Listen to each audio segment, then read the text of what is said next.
I'd like to thank you for being here today, and I'd like to thank all our guests and colleagues together with which I organized this event together with ALDE. Let me start with James Roda sitting next to me, Madame Bilbao Mondika, who will be Belgian Senator, Madame Siamachi, who is the president of the movement Ni Put Ni Soumise, and Mr. Foutre, who is the manager of Human Rights Without Frontiers International, and Mr. Fleming Rose, who I'm sure you all remember. Mr. Jens Rode, Mr. Fleming Rose, sorry, who was editor at Jyllands-Posten, which was the source of some international controversy. This is a very important matter, and we've organized this hearing because we believe the issue of the burqa is a way of asking the question about the status of women's rights in Europe. Now, at a point where the Treaty of Lisbon is coming into force, the application and implementation of human rights legislation means that perhaps at this stage it would be interesting to look at the case law, look at what human rights legislation the impact this might have within the EU. Now, we're faced with a phenomenon which could be dangerous for the respective minorities, respective religious freedoms of all religions, who will be affected by this issue, and the way in which your outfit and your method of dressing could result in stigmatizing a section of the community. It affects the way in which we live together and the way in which each of us can live within our union. There are two movements which are dangerous for democracy. Firstly, the increase in fundamentalism, which affects the most fragile amongst us, namely women, who tend to be the first victims of the crisis and the increase in fundamentalism. Increasing violence, greater unemployment. One of the consequences of this is the risk that these women may be forced to buy, in inverted commas, their safety by accepting types of behavior which might otherwise be considered non-compatible with what we deem to be dignity and freedom of women. There's also an increase in extreme right movements in Europe, which are feeding off the crisis, and financial crisis and identity crises, and which act as a counterbalance to the first movement. In a way, they feed off each other, if I can put it that way. And we, as defenders of freedom, democratic values, the dignity of women, we wish to come here today to look at how to resolve this situation.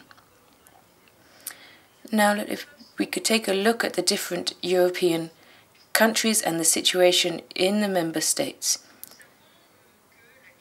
We know that the question of the burqa in public spaces has been the subject of discussion in many member states. We're going to talk about Belgium in a minute. This was the first country to vote on a law banning the burqa, but the questions have also been asked in the Netherlands and in Denmark, in Switzerland, which is not part of the EU but is part of the European area. And then there's restrictions on wearing the burqa in some countries which have been considered, such as in Germany and UK. There are local bans which have possibly been envisaged in Belgium and the Netherlands as well. Should we be coordinating and cooperating on these issues in the different countries? Should we be coming up with a common approach? I think that when building Europe, this is a question which undoubtedly needs to be asked. Then moving on, the question of the burqa should be looked at as it is. It is a symbol and used as such. And it is this symbol which poses a problem. It's not a religious symbol. It is a political symbol imposed on the public space. It represents the subjugation of women, even if some women claim it is not. And for this reason, we should be asking the question whether this can be justified, whether women can claim it's not a form of subjugation. Should we accept this claim? Some communities say that this type of behavior is acceptable, and I think we have to ask whether it is indeed acceptable within Europe. It's also a symbol of aggressive fundamentalism, and it is worthwhile asking whether or not Western democracy can or wants to accept this. Can we and should we? There are two facets to that question. We've talked a great deal about stigmas, and I think as a woman, it is the woman underneath the burqa who is stigmatized, quite apart from a community where 90% of the population isn't wearing the burqa.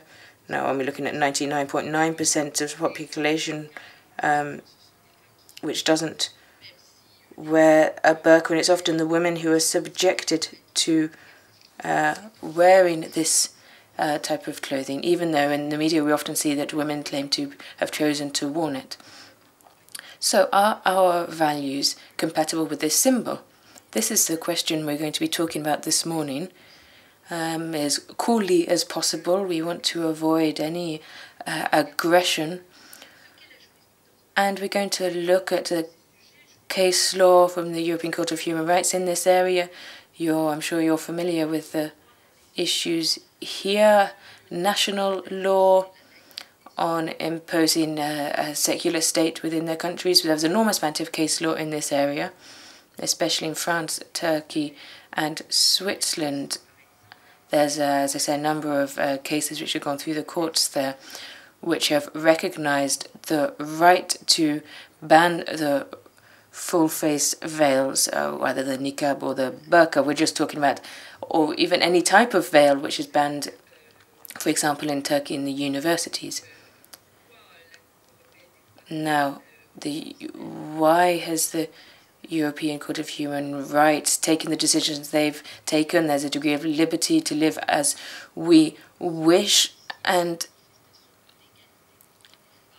it affects women's rights, and the fact that religion in those countries which have decided to set up a state along these lines, religion should be expression of personal belief and should have nothing to do with the state itself. And in order to apply democracy, everyone should be able to apply the rules they wish, but these rules can only apply within your private life. So, as I say, there's a larger body of case law. The European Court had a ruling in the Sain case. They pronounced on the legality of banning the veil. They believed that it was a legitimate action in a democratic society, banning the veil itself. Now, the question is more significant when it comes to the burqa. Although, as I said, this is a recent ruling from the European Court of Human Rights. I think it was a ruling from 2010. There were men in Turkey who had claimed the right to wear religious clothing, and they were punished for doing so. And in the European Court of Human Rights considered this case. It will be going on to the plenary of the court. They believed that the punishment did not fit the crime. Now, if you look at the burqa, it's a question of hiding a woman from the eyes of others, and as such represents a symbol of a visible inequality, voluntary inequality for women in public spaces. We know that violence against women, the inequality of women within the EU, either at work, in terms of salaries, a number of other areas, this is still, unfortunately, in many cases, a reality. For this reason, it's an extremely important question for all of us, and I'll conclude on this point, that women's role and the symbols imposed on women are extremely important concepts in the working of our democracies today. As the European Court of Human Rights recognized, a society can be judged largely by the place and the rights which they give to women in public spaces. And it's for this reason that the fact that many women who are hiding themselves between a black curtain which imposes isolation and which represents complete withdrawal of a woman from public life and from access to others, if I can put it that way, this is something which seriously damages and threatens our values. So the question is, do we wish this to be the case, and do we believe that the dignity of women and a complete equality justifies that they should have their freedom challenged in such a way that they are forced to wear the burqa and to hide behind a burqa or a niqab? Those are some of the points I wish to raise at the beginning of our hearing. We will be looking at these hopefully in a very clear and open manner, and with a real desire not to stigmatize anybody. We don't want to attack any community, but rather show our complete respect for women from whatever community they come from, because we are part of a larger community, a community of women across the world, and this is a world which is still unfortunately ruled by men. So those are a few words of introduction. I'm going to give the floor now to my neighbour on the right, Madame Siem Abshi, who is the president of the association Ni Put Ni Soumise.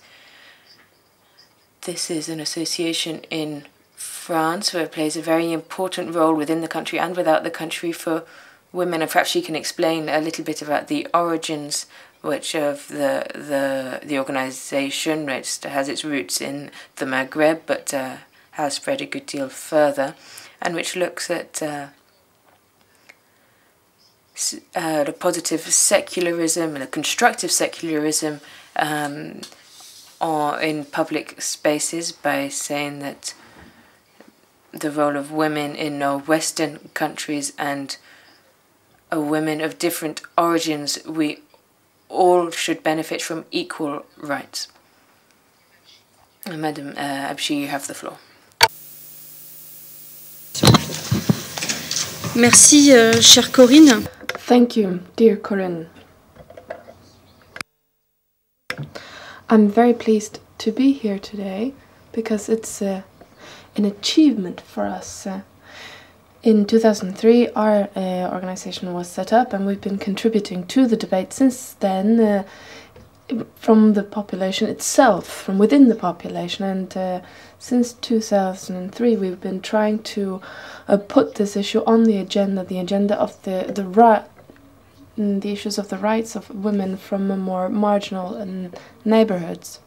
And Corinne has helped us at a time that we were going through some difficulties, because it's not an easy subject to deal with. It's a thorny issue. It generates fear, but I'm not afraid, because for most of us living in these neighborhoods, well, we don't have a choice. We have to progress today on women's rights and on the issues of segregation.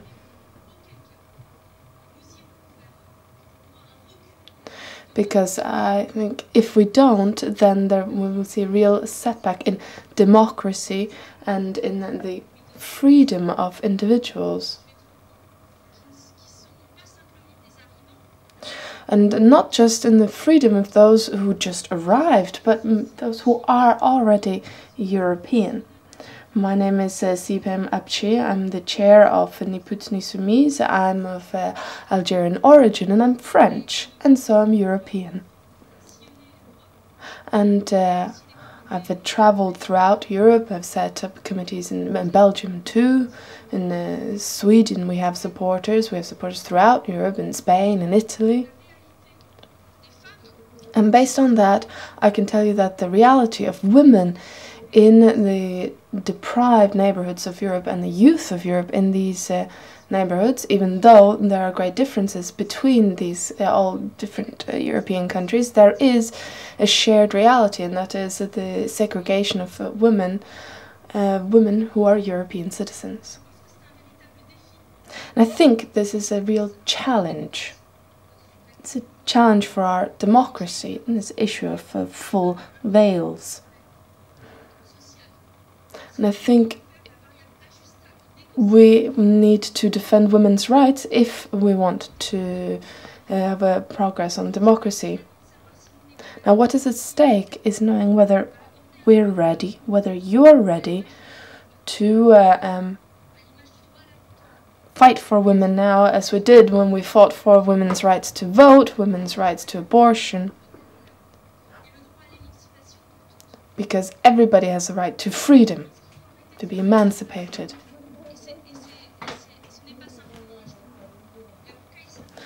Burqa is not just a word, it's a symbol of a setback in the freedom of women in Europe.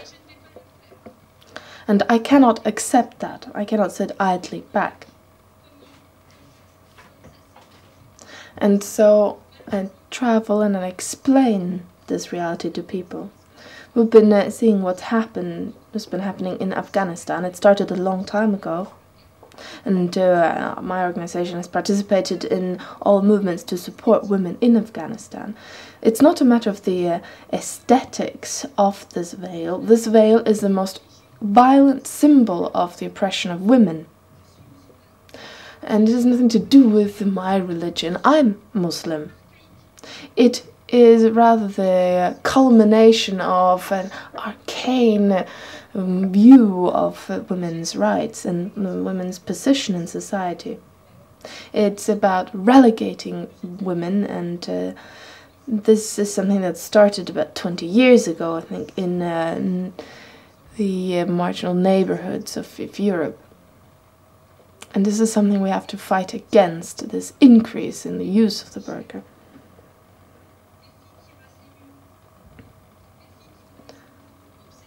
There are girls who grow up with a total lack of freedom. They're controlled in all public space, and they're controlled by their brothers, by their family. And they grow up in areas where there's control of their sexuality, where they can't wear what they want to wear, and where women are only measured by whether they're virgins or not. Now, in these neighborhoods, there is a rule, and it's silence. We cannot say anything, you know. We tell women to come out, to claim their rights, to speak out against the veil.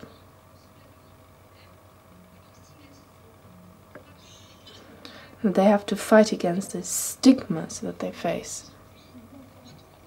Today, we find isolation, separation of part of the population in Europe. Because on the one hand we have leaders, and on the other hand we have the great mass of population and people growing up in the marginal neighborhoods in Stockholm, in the centre of Brussels, in France.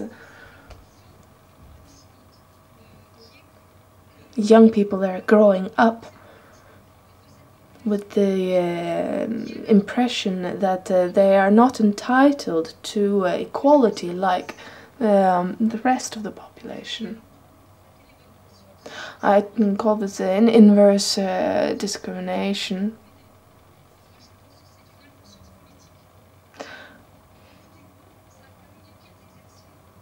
Because there is, for example, this movement to defend people's culture, but we cannot take that too far, because that can also be used against women. I remember a friend who was a victim of revenge. But we've come here again and again to the European Parliament to talk about the victims of forced marriages, women who've disappeared in Belgium. There's a case of Fadime in Sweden. And there was a great deal of media coverage, and that was very positive in that case. And I think we have to continue to speak up so that we can see true freedom for all women. And to make sure that all the women who've died did not die in vain. The burqa is a prison. It imprisons the body in public spaces. And girls who grow up with this, they grow up imprisoned. They are facing extreme pressure, and when they try to break free, some examples are made of some of them. And because women here are divided into two groups. They're either whores or they're respectable women. I am free, and I am neither a whore nor submissive, and I have rights, and that is what I choose to speak up about. And we need all women to know this, that in spite of the discrimination, in spite of the difficulties, they are citizens. They can fight against male chauvinism and parental control. I think that since the 90s we've seen in France and Europe an increase in the problems, because women and young girls have become sort of a symbol of identity, of a community identity. Not men, not boys, but women. Now for me, when I was little, going to school was freedom. It was my life. And in France, in the 90s, we were told that the male would be accepted in schools.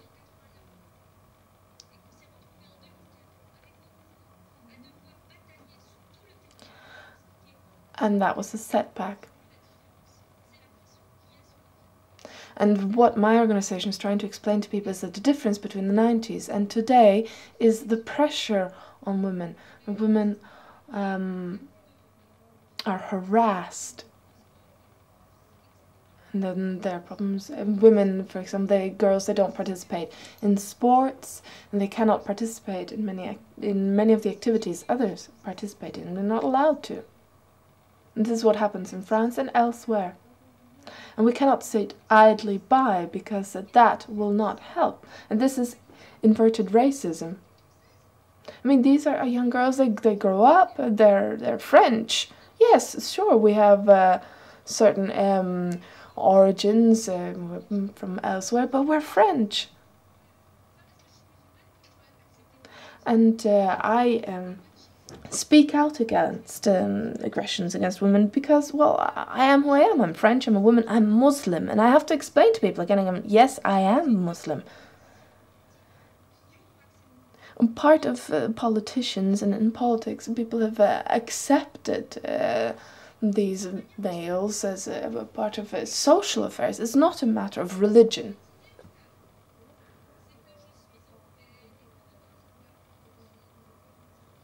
I mean, I am European, I can have political functions, I could take up political office, and so I have to fight against all types of discrimination, all types of segregation, and this is what full males are. We have to stop this aggression against the freedom of a whole generation of Europeans. You have to be active, use the tools of democracy to make sure that all of our institutions are mixed, that there's no segregation. That's what I want. I want to see women in all public spaces, and we want to see women of similar origins as my own, women of immigrant backgrounds, women from deprived neighbours. We want to see them everywhere. We want to see a mixture. So we cannot accept the full veils. We cannot accept the burqa. Public spaces have always been spaces of emancipation for women. How can we talk about freedom if we don't now have the conditions for emancipation? I meet girls every day in these neighborhoods, and you know that this is the fact. I know them, I meet them, and they don't know what their rights are. Me, I studied. I'm a young girl, just like many others. I had to explain to my father, yes, I'm proud of where you come from, where I come from, but I'm in France. And, when he maybe protested, I asked, why did you? So I think that there are powers that want to stop and want to rein in the emancipation of women in these popular neighborhoods, but we have to fight against that. And we have to be brave enough, we have to be bold, and we have to give clear signals. We have to say that we're all from different backgrounds, we're all different. And we all want to participate, and we want to leave behind male chauvinism, oppression, segregation. I've fought against racism, fought against anti-Semitism, and for the rights of women. And I think this is something that has to be at the top of the European agenda, because with the setback in women's rights, it's a setback for everyone's rights. You know that when you slide into certain conducts, it's very difficult to progress again. Now in the UK, the burqa and the niqab are fully accepted, and it's a catastrophe. It's used everywhere, and it's an attack on women's rights. I prefer that in my country, in Europe, that we take up this debate. Because up until recently, we've had fights, and you've seen we've had disastrous events, and we cannot wait for that. I mean, we know of the fundamentalist attacks. We cannot wait for something again to happen like that, because I know that when there are extremes of fundamentalism, people are going to look with suspicion at me as a Muslim woman. So I have to fight now. Muslims are entitled to respect within Europe's democracy. What does respect mean? Well, it means protection. So I think like all other religions, we are entitled to be protected against fundamentalism. We have to distance ourselves from people who are fanatic or ill.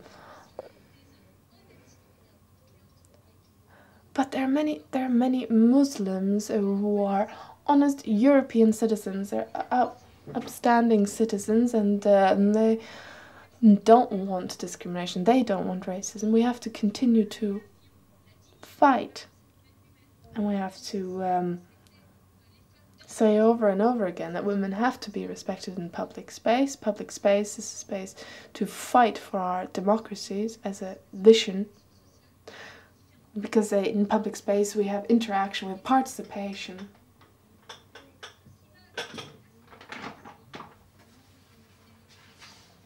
I mean, also what you see with the burqas is really a fascist attitude too. We cannot hide. And so this space of European emancipation has to allow to of course, fight against all sorts of fascism, green fascism, white fascism. Because we have to support progressive forces. And I am going to fight till the bitter end against the extreme rights, be it green or be it white.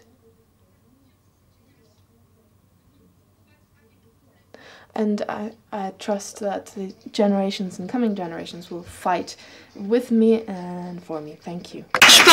Je pense que si vous aviez des doutes sur les... Okay, I think you've ever had any doubts about the convictions of Miss Siem Habshi, those doubts will have disappeared now. But she spoke well. She's reflected the reality of the situation of women here, and I would like to plug up how brave she is, because it does take bravery to come and step forward and speak out and expose yourself, and that's not easy. I'll give the floor now to Madame de Freyne, and it's a very difficult time perhaps for a Belgian politician to spend time on something else quite apart from the very difficult vote which will be taking place at the end of the week. She'll be talking to us about the evolution of the legislative process in Belgium. A law has been is in the works, and she'll be looking at the situation in other countries as well. Thank you very much, Madam Chair, and thank you for inviting me here. You don't know what admiration I have for you. We haven't yet had the opportunity to meet, but I have followed your political career with a great deal of interest, and I've looked at the way in which you've taken a stance for female politicians in France, and I really do admire you. Now, Belgium is a complicated country.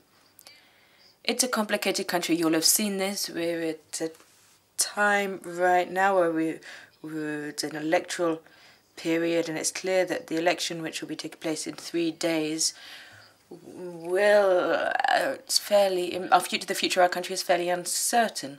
And it's uncertain because, well, in one way, there's a law in Belgium which was voted on the 29th of April 2010 in the lower house and the House of Representatives. The text of the law was then referred to the Senate in Belgium. However, the government fell. The government was dissolved, and the two chambers, the House of Representatives and the Senate, were also dissolved. So the text is, for the time being, in limbo between the lower house and the Senate, and it will be taken up again to continue its trajectory within the legislative system.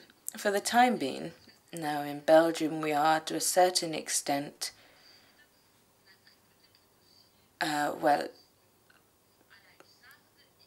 we did perhaps act quite quickly here and launched a parliamentary debate on the Burqa. So what stage have we reached? For several years there have been a number of joint regulations, that's what we call them here, the municipal regulations, especially in the 19 Brussels communes, although these municipal regulations weren't applied in all the communes in Brussels. But as I said, these are municipal regulations which ban the wearing of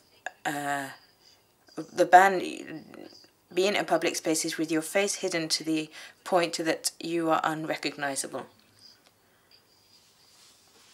These regulations exist in other communes. In Wallonia, for example, in my town, in Liège, there's a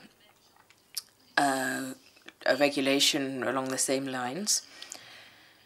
And these regulations were implemented for reasons of public safety, for basic safety reasons. We weren't fixated on the problem of, philosophical issues or respecting universal values, nothing like that. These municipal regulations came into force for reasons solely based on public safety. But it's clear that from one commune to another, the regulations, in some communes they exist, some they don't. As of 2005, Mr. Xavier de Dominac, who's from my political sector, he proposed a draft law. This is an abstract law that applies to the entire territory. It doesn't apply differently in any geographical areas. It's also motivated by the issue of public safety. You can't mask your face in public spaces except during carnival or festival periods. Now, this draft law wasn't voted on during the previous legislature. And so this time around, on this parliamentary term, the debate was started again. Now, the director for the Centre of Equality of Opportunity spoke in a large daily paper in Belgium, who said that the burqa doesn't have a place in our societies, which was based on the identity of the person. Now, I myself grew up together with a colleague from Brussels, carte blanche, in another daily paper in Belgium. We also wrote about the burqa. This our open letter. It didn't really stimulate any reactions. It was fairly cautious in tone. I didn't get thousands and thousands of emails or SMS. There was a general consensus. And so we drew up a draft law to ban the wearing of the burqa and the niqab in public spaces, bearing in mind other developments, but political and social developments based on the respect of universal rights. My colleague on the left, Madame Abshi, has touched on these rights. And so we drew up a draft law over the summer, and this was set in motion at the beginning of September. So then I did get the emails, SMSs, newspaper articles, on the TV news as well. It really did set everything off. So we had a draft law, a text law, and naturally once you state your case very clearly, then yes, there was a degree of stigma which happened quite quickly. People said, oh, you're an Islamophobe, you're racist. I had taken my stance in the past against the virginity certificate. I've fought in different struggles on equality between men and women, the respect of the body, the respect of a woman to do what she wishes with her body. And so we drew up a text to, as I say, to ban the virginity certificates. Many of my colleagues, perhaps the most progressive, the left-wing colleagues, who were also involved in female or perhaps feminist combat, they said I'd gone a little bit too far, perhaps, when trying to ban this type of certificate. And as I say, there was a degree of stigmatism attached to this. So, as I say, this draft law, this text, which doesn't mention specifically the burqa or niqab, but it's an attempt to ban the covering of the face. This was started last year, and the debate was launched. Now, I'm a senator, and I asked for this text to be put forward to the Senate, which is led by Mr. Philippe Moreau. I don't know if you're familiar with him. He's a former minister who was president of the Socialist Federation in Brussels.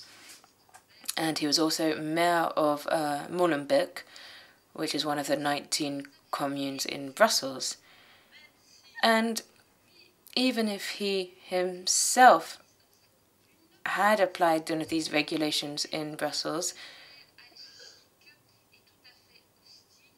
was hostile, completely against this law, a text which he said was a way of stigmatizing women, and he always refused to look at my text in a plenary or elsewhere. Luckily, the text went to the lower house. We have 2 houses in Belgium, and the socialists, one of the Mr. Frederick, who was responsible for the issue there, he's a socialist. He was more receptive to the text which was put forward by my liberal colleagues in the chamber, and he accepted the text. The debate in the House was fairly trouble-free. It was adopted quickly in the cabinet, but there's a degree of regional tension in Belgium, as you know, and we didn't know whether it would get through in the plenary session, but it was voted on the 29th of April. But naturally, we're going to have to wait for the new assemblies to be set up to look at the text if there's a statute of limitations, and well, we have to look at the transition between the lower house and the Senate. So in Belgium, we're at a really critical point of our reflections and our struggle. Now, I hope that you'll believe me when I say that I'm not stonewalling here. I'm not trying to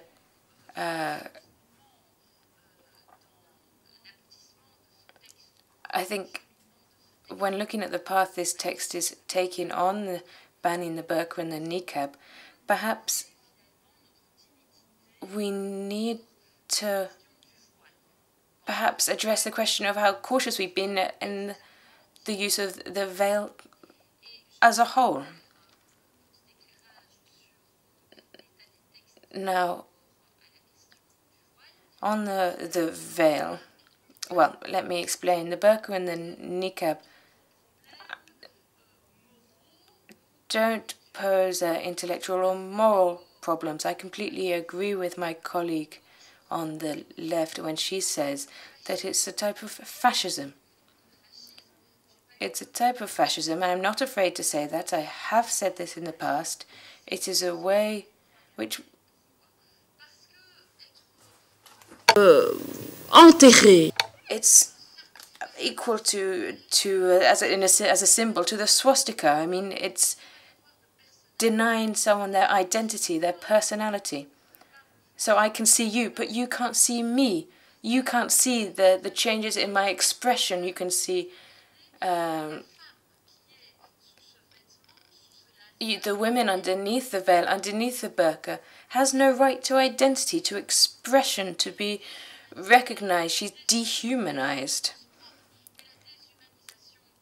Literally, but it's also, she's dehumanized in a cultural sense, economically as well. What future can she have in terms of social insertion, economic or cultural insertion? I think that at a certain point in a society where the human respect should be adhered to, and this is in our European Convention on Human Rights, a right of the individual to expression, I think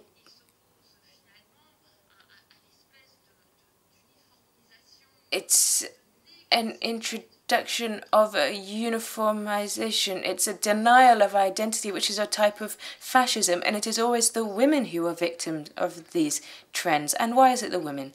Because for me, and I can't put it as well as a previous speaker, for me it is the symbol of oppression, of the denial of the fundamental universal values of equality between men and women.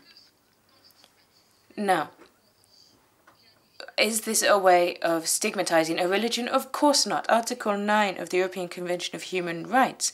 Of course this allows for freedom of expression, freedom of religion, and yes, I support that. I want to make sure that everybody can choose their own individual way of thinking, of expressing their religious convictions Or they're secular convictions, they're atheism if necessary. But these convictions, when we have a conflict between values, you have to see which of the values is most important, should take priority when we're here in a society living together. And Article 9 of the European Convention on Human Rights says that the freedom of religion and expression cannot be restricted by any other laws which don't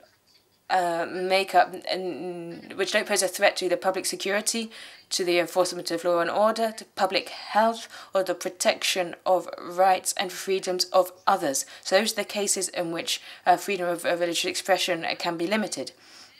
So we have a law which is based on public security. We could have left it there. Everything had been said, the debate could have been concluded, because it is true that it's dangerous. There are certain threats which loom over us. There are people in our midst or who we're not entirely who they are, men or women, respectable citizens, or, well, let's say, terrorists. Why shouldn't we leave the debate there? Well, I didn't want to, because for me, if we stop this struggle, and it is a struggle for equality between men and women, respect of physical integrity, the right of an individual to have a face, but it's a more fundamental issue. It is the respect of universal values, and it is a question of what type of society we want. What society do we want? Do we want a divided society? A society where the right to being different, which we recognize, leads to different rights for everybody, rather than having rather than being able to live together reasonably, that there are clashes, a society where young girls can't take part in PE classes, in swimming classes, a society where women refuse to be cared for by male doctors, a society of communitarianism, of divisions in identity? Or do we want an intercultural, a multicultural society where everybody has the right to express themselves, the right to have their own religious convictions, philosophical convictions, where there is a common pool of values which unite us all, values of enlightenment, values for which many people have died and suffered and continue to suffer, values which are the fruit of a philosophical evolution towards a respect of human rights which begin with women's rights. A society which is based on this common set of rights which unite us all as human beings and as individuals. And that is the reasoning behind the text which we have. We want to declare these universal values. We have to accept our responsibilities, and we have to say that we're not attacking religion here. We're not attacking Islam. Does Islam recommend or insist on the burqa or the niqab? No, never. And you mustn't be afraid of saying it. There's a Salafist trend here. There's in Saudi Arabia, there was a Salafist tendency which does head in this direction. Wearing the burqa is recommended by is enforced by many tribes in Afghanistan. But this isn't Islam. This isn't in the Quran. And some might say yes, but it's part of Islam because the Salafists recommend it. But I'm sorry. When I or we are confronted with such schools of thought, we have to counter them by saying this is a denial and a destruction. This is very clearly stressed. This is a desire to destroy social order, what we call public order, Western values, and when I see this, when I see the destruction of these founding values, our common set of universal principles and values,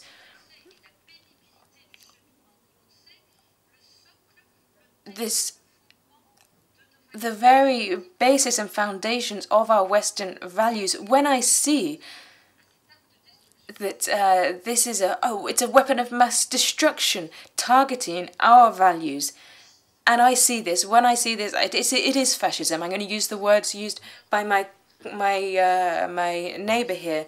It's an attack on democracy, and it is our duty as Democrats and as legislators to combat fascism wherever we see it. Now in Belgium we can see there are nationalist tendencies occasionally. There are parties on the far right, especially in the north of the country, who have as their belief, they've committed to the far right beliefs with all that implies, with a regression, a denial of women's rights. You can see there's a tendency towards dehumanization, a denial of individuals, the rights of women, the rights of human rights, a denial of physical integrity, the principle of free use of your own body. And as I say, we fight against all forms of fascism. Now, on the question of the veil, perhaps I'm being a little bit provocative here, but we haven't managed to resolve this question in Belgium. It's clear that we didn't have the same debates here as we did in France. For example, the debates on banning the wearing of the veil in schools, secondary schools.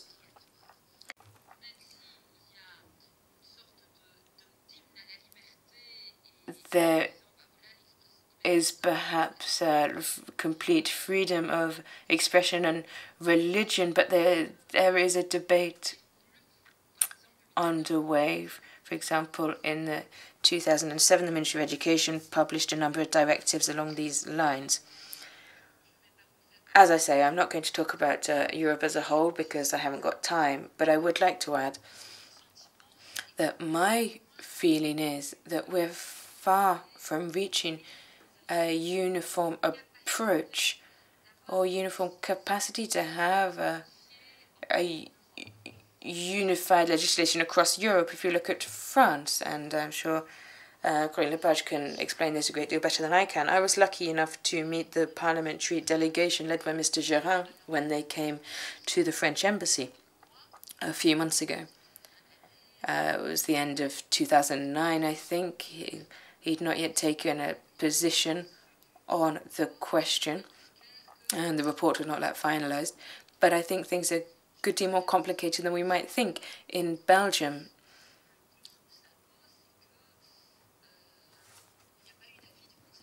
there has been no opinion issued by the cabinet, and this is in France, where they have made their views clear. Perhaps that's something awaiting us. There might be surprises in the future, but we mustn't think that things are as simple as they might initially appear. We want to think about how we relate to cultural or religious expressions based on a set of world views and values that are very different to ours as legislator. And how do we live with them in daily life, at our workplace, and we've already heard very interesting presentations about this. And how can we strike a balance between individual freedom, security, and respect for minorities, which really is at the heart of democratic societies and Europe. Now, I could speak very clearly about the burqa right now. All human beings, including women, everywhere, are entitled to health, education, work, equality, and equality that we still haven't fully constructed at the European level. And this is why I call for thinking about this very calmly, because this is an ongoing debate throughout Europe about Islamic garments, and particularly the burqa. But there are other manifestations about scarves, about the niqab, about other types of veils. And I think it is no good to deal with these issues from the populist point of view. In Spain and France, it's seen that between 60 and 70% of the population would support a prohibition of these garments on the street. However, none of these studies do not measure the degree of knowledge about the traditional garments worn by Muslim women. And here I would like to take the time for some self-criticism. When we were preparing this day and we were preparing the ads, we realized that we were confusing different types of veils. We didn't know. We mistook the niqab for the burqa. And so the very first thing we have to do is to not be swept away by certain trends. We have to step back and we have to look at this issue calmly and clearly. And as we've already heard today, we must not mistake Islam for Muslims. We must not get the two mixed up. And I think that's very important. And I think that sometimes people are using this type of discourse to actually hide the need to actually achieve true equality. Now, in many European countries, the economic crisis is putting a lot of governments into the wall. And a technique to make people forget these types of problems is to really spark these types of debates that fuel irrationality. And the more we appeal to people's gut, the more votes we may be able to win and the more media coverage we achieve. But the less time we'll have to actually explain in-depth issues such as cutting pensions, restructuring that's ongoing and restructuring that's ahead of us. Of course, the issue at hand is a problem that we have to deal with. But it's easier to launch this in debate simply in public and to shoot from the hip than to think about it calmly. But we have to think about it calmly, because we have to look at the issue in depth and we have to take it seriously, because it has to do with the right of people to freedom, and that's very important. So we have to remain calm. And as Habji said, we have to start by creating spaces of emancipation. I agree with that idea. We need spaces for emancipation, for a better future for girls, for women throughout the world. Because, as I've already said, we have not yet achieved full equality in Europe even yet. But we must remain calm.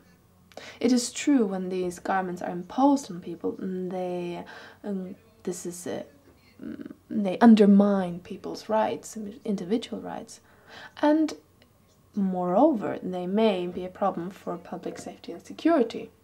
However, it is also true, and here I want to provoke just a little bit, that in our culture we have many problems that may actually, many types of behavior that may pose the same problems. I mean, some gangs, for example, they use different types of garments. They show their underwear, they have tattoos, they use caps,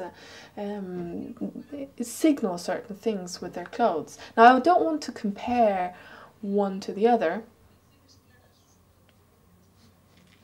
but I just want to call on you to be clear, to think clearly, to be calmly, and that we have to call for the equality of women, But as we do so, we have to consider how we interact with all the cultures that are around us, all the expressions around us. And I think we have to work to try to come up with solutions that offer guarantees and that can be shared, that offer guarantees for all women, also for women that wear the burqa. Because some solutions that stem from populism may actually just aggravate the situation and cause more problems than they solve. Now, we have to be very strong when it comes to emphasizing rights and freedoms for everyone, but we have to be very calm and serene in the debate. And we have to come together to try to find the best solutions for equality and solutions for women to be allowed to just be who they want to be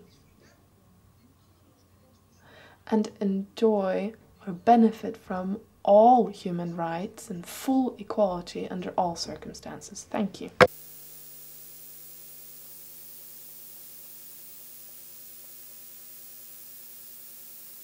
Bueno, como la presidenta.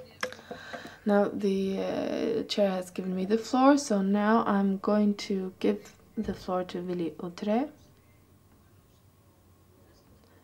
who is the Director of Human Rights Without Frontiers, and he has vast experience in defending human rights, and I'm sure that he is going to give us an interesting view of the burqa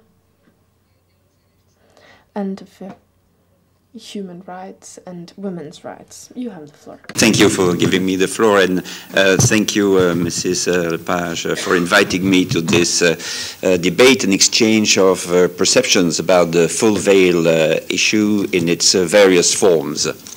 The intersectionality of freedom of religion or belief and women's rights is certainly one of the most complex human rights issues faced by the world today.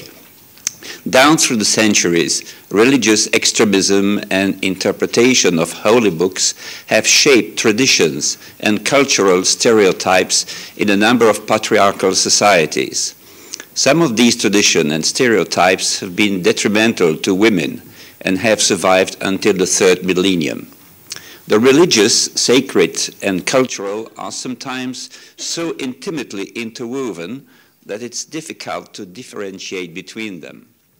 Societies dominated by men and by the rule of religion have adopted a number of practices which are not explicitly prescribed by their holy books, such as the preservation of girls' virginity by genital mutilation or the eradication of sinful sexual relations by honor killings. Clothing restrictions and obligations imposed by states or by religious groups, but also freely chosen by women, whether they are rooted in religious principles or not, are nowadays debated publicly, not only in Muslim countries, but also in European, American, Asian countries where Islam is a minority religion. Problems arising from the problematic coexistence of women's rights and freedom of religion are not only acute in countries, regions, and societies where Islam has been dominating the culture and the traditions for centuries. Tensions between freedom of religion or belief on one side and women's rights on the other are also increasingly experienced in the open societies of the European Union, where religion has lost its dominating position in politics, society, and daily lives of the citizens. Throughout the last decades, the regular flow of asylum seekers from Muslim, Hindu, Buddhist countries has introduced an increasing diversity of religions, cultures, and traditions in European societies, a number of which have failed to address modernity in due time and to integrate the culture of human rights. This slow but steady process has resulted in overreaction and even hostility between some autochthonous populations and some categories of migrants on such issues as the veil or the minarets. This has also reactivated sensitive debates on integration in Western societies, on the defense of national identity and European values. With regard to the wearing of religious, ethno-religious and cultural symbols, the EU member states have adopted a variety of policies ranging from the ban to the accommodation in the public sphere, in school and in state institutions. A very quick panorama of the situation. So what is the political perception of the burqa in some EU member states? It's not really an issue in Austria, Denmark, Germany and Sweden. A partial ban or a local ban has been introduced in Italy, Netherlands, Belgium, but Belgium now is on the way to a total ban, and the same with France. Second question, when did that debate start in the European Union member states? As far as I could find, I think that 2014 a school that had prohibited the wearing of a full veil in the classrooms. In the same year, two mayors in Italy adopted local regulations on the basis of public security to ban the wearing of the burqa. And also in that year, we saw a number of municipalities in Belgium adopting local regulations, municipal regulations, banning the burqa and providing for fines in case of violation of those regulations. And in December 2004, the Flemish Minister of Interior went so far as drafting a prototype ban regulation for the municipalities wanting to go that way. Also, 2006 is an important date for the UK because the House of Lords ruled that a school was right in banning the wearing of jilbab in its classrooms. And I could go on like that with other countries, but my time is limited, I was told. And I'll now give you a general panorama of the feelings of the populations with regard to the burqa and its possible ban in the European Union. Surveys have been conducted in France. 65% are against the burqa. In Germany, 50%, and it's not a political issue in Germany. In Sweden, 53%, and it's not a political issue either. Italy, 63% are against the burqa. Netherlands, 66%. UK, 57%. And in UK, they would be for a partial ban, so 70%. Just to give you a very general view of the political stance, but on the other side of the feelings of the populations. Now, what are the arguments that are used to limit or to ban the wearing of the burqa? There are three types of arguments. National and human security. Number two, women's rights. And number three, national values, identity, and integration. I will briefly analyze those arguments. National and human security. Some states want to ban the full veil on the grounds of public safety and argue that the police need to see the faces of everybody on the streets in order to prevent criminal activities, suicide bombings, to identify criminals or prisoners on the run, to find missing persons, and so on. That's the way that Belgium and France are now taking. For security reasons, the veil and the full veil may also need to be banned at the workplace, in factories, for example. There may also be features of certain institutional settings which are incompatible with the wearing of a full veil.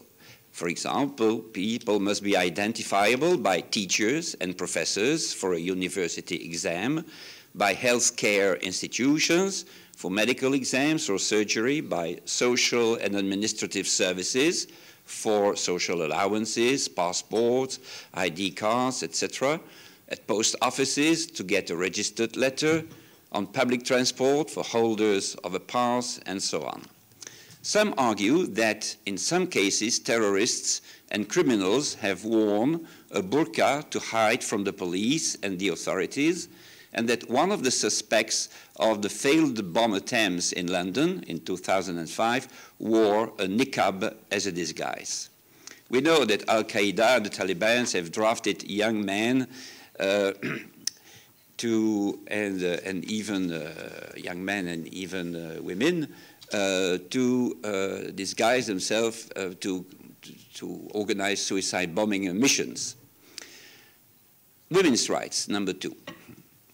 Westerners, non-Muslims and Muslim women are actively fighting what they consider the subjugation and subordination of women through the imposition of the full veil. However, a ban could further worsen the plight of those who are coerced by family or by the dictates of tradition to cover themselves in public. Many believe that by making the full veil illegal, a lot of women would be forced to stay at home, which would further alienate them and deprive them of their freedom of movement, their right to education, their access to public and health services, the access to economic opportunities, and the ability to seek advice or support. Liberal Muslims and women's rights groups are advocating the cessation of compulsory enforcement of the burqa or niqab so that women can choose if they want to wear it. Indeed, a number of Muslim women do want to wear the full veil, including converted European citizens, and claim that their choice is also part of women's rights. Muslim women in Europe are pulled in all directions by contradictory forces, traditions, which often dictate conservative dress codes and conduct, strong familial cultural obligations, but also pressure from the larger community to be seen as visibly liberated, modern, and empowered, in other words, integrated. Our world is everything but static. The whole rationale behind a woman's right to keep her body invisible to men's eyes is now challenged by new technological progress, such as the body scanners, which make possible an inspection of even the most private parts of the human body. And it happened in March 2010 that 2 Muslim women in UK refused to go through a body scan and were not allowed to board. Third set of arguments, national values, identity, and integration. One of the most pervasive underlying assumptions in the discourse on European Muslim integration is that Muslim religiosity is incompatible with and a threat to European values. In France, President Sarkozy held that wearing a full veil is incompatible with France's national republican values. In June 2009, he started the controversy when he said at the Palace of Versailles, and I quote him, "In our country, we cannot accept that women be prisoners behind a screen, cut off from all social life, deprived of all identity. The burqa is not a religious sign, it is a sign of subservience, a sign of debasement. It will not be welcome on the territory of the French Republic." The same sort of argument was also used in Denmark and UK by Tony Blair. As the full veil problem primarily concerns women migrants, female migrants, and women living or staying temporarily in France, asylum or visas should only be granted in the French logic to those who declare that they share those values and that they will respect them. A detailed questionnaire and a statement to be signed might even be submitted to the applications.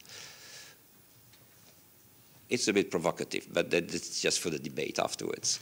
So if the French government ever managed to give some concrete and measurable content to the French republican values and to legislate, it will give strong arguments to such hardliners as President Mahmoud Ahmadinejad in Iran, who will be too happy to defend the Iranian republican values and impose a strict dress code to all women, including European female tourists. Well, is that really what we want about the burqa issue? As a conclusion, I will say that the ground on which the supporters of the protection of Western values, national identity in EU countries have built their argumentation to ban the full veil is rather shaky and maybe counterproductive in our global world. Freedom of religion or belief may be invoked in terms of the negative freedom of persons who don't want to be confronted with or coerced into wearing or displaying a religious symbol, and in terms of the positive freedom of persons who wish not to hide their religious affiliation. Some women do want to wear the full veil in public on religious grounds. Women's rights have two faces, but one common denominator, which is freedom of choice. Therefore, a total ban on the full veil in the public sphere cannot be justified by the only desire to free women from male coercion. I thank you for your attention.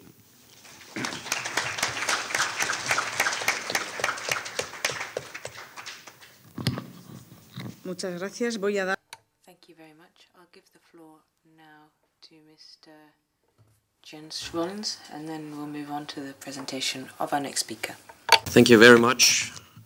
Our next speaker is a very special guest from Denmark, so I will put my introduction in Danish. So please put on your earphones. Når jeg har sagt ja. When I accepted to co-arrange this hearing on the burqa today, it's for the following reason. I have no idea what to think about a ban on the burqa. On the one hand, as a liberal, it's very difficult for me to understand why I should meddle with what kind of clothes other people wear, what religion they choose, and how they observe their religion. But on the other hand, it is true that in far too many cases the burqa hides a view of oppressing women, and that goes against all that I hold dear about equality. And fighting for equality is certainly a worthwhile fight. And I think that being able to engage in a debate without prejudices is very important. We have not been able to achieve that in my country, in Denmark. The only conclusion we've reached in Denmark is that, well, there aren't that many people that actually wear the burqa, and therefore it's not really an issue. So the quantitative argument won over the qualitative argument. And also in Denmark, the debate about the burqa immediately becomes a debate about whether you're a racist or not and whether you're left or right wing. Whereas if you look at the debate in Southern Europe, you find many people were very active among liberals and people on the left who are at the forefront of trying to achieve a ban. And this really indicates that this is a debate that goes far beyond for or against minorities, for or against one religion or another. Sadly, in Denmark, so far, we've only been able to achieve knee-jerk reactions. We also saw this that when the proud Danish independent newspaper on September 8, 2005 printed some satirical drawings of the Prophet Muhammad, it didn't really stir a lot of debate initially. Most people just shrugged and that was it. Until suddenly somebody realized that they could be used to fundraise for Islamic Faith Society and show them in a series of countries to see that, just to demonstrate that Islam is being oppressed in Denmark. And that's what stirred all the trouble. I remember that my initial reaction to these drawings was, well, okay, that's a bit of an unnecessary provocation, but then I forgot about it. But you can bet that I had to think about it after that. And I was not alone. What I didn't realize initially was that the newspaper Jyllands-Posten chose to print these drawings, or I couldn't understand why they'd chosen to do so. And that is why my reaction was, this is unnecessary provocation, because I hadn't realized that people who wanted to write about Mohammed in a book, for example, or could not illustrate the book, because that would actually put them in danger. You know, they'd risk their lives by doing so. So society has to react by setting an example, being bold, and doing away with censorship. And the man who dared to do so was the cultural editor of Jyllands-Posten, Fleming. Now, I haven't, been cultivating idols, because I always think that actually leads to hysteria. But if you ask me to point to a person that deserves my utmost respect, it's Flemming Rose, who's here with me. He stood up, not because he had been threatened himself, but because others had been threatened. And he chose to fight for values, whereas others just decided to stand idly by and live it and just not obtain problems. He stood up, and he had to face opinion makers, business community, politicians, and he had to face their wrath. They directed their anger towards him rather than towards those who want to undermine what we hold most dearest in Denmark, which is freedom, including the freedom of speech. A lot have happened since then. But the question is whether the debate about censorship has risen to a higher level before or after these drawings. And the question is whether we have now reached a level at which we can debate values beyond just knee-jerk reactions. Ladies and gentlemen, I'm honored to introduce the editor of Flemming Rose, of the Jyllands-Posten to you, Flemming Rose. Tusind tak, Jens. Thank you very much, Jens. And those are grand words. You're making me all nervous. I'm also going to be speaking Danish, because when I do, I'm sure to say what I really mean. I'm going to try to put this discussion in perspective, so that the Burqa debate becomes part of the debate to which the Mohammed drawings also belong. And my starting point is very liberal. I'm the editor of culture and at a newspaper, a liberal newspaper. It follows the Anglo-Saxon tradition, I would say. And this means that I believe that we have to be very careful, and that the state has to be very careful and show reticence when it comes to meddling with people's clothing, people's lifestyle, as long as what people do does not harm others. And therefore I also believe that women are entitled to wear whatever they want. Of course, this right does not include a situation in which women are forced to wear something. That's, naturally the case, but there is already legislation about that. This, of course, also means that if women choose to wear the burqa, then they have to live with the consequences of that decision. Their success on the labor market, it can have an impact on whether, for example, they're entitled to certain social benefits if they are not available to the labor market.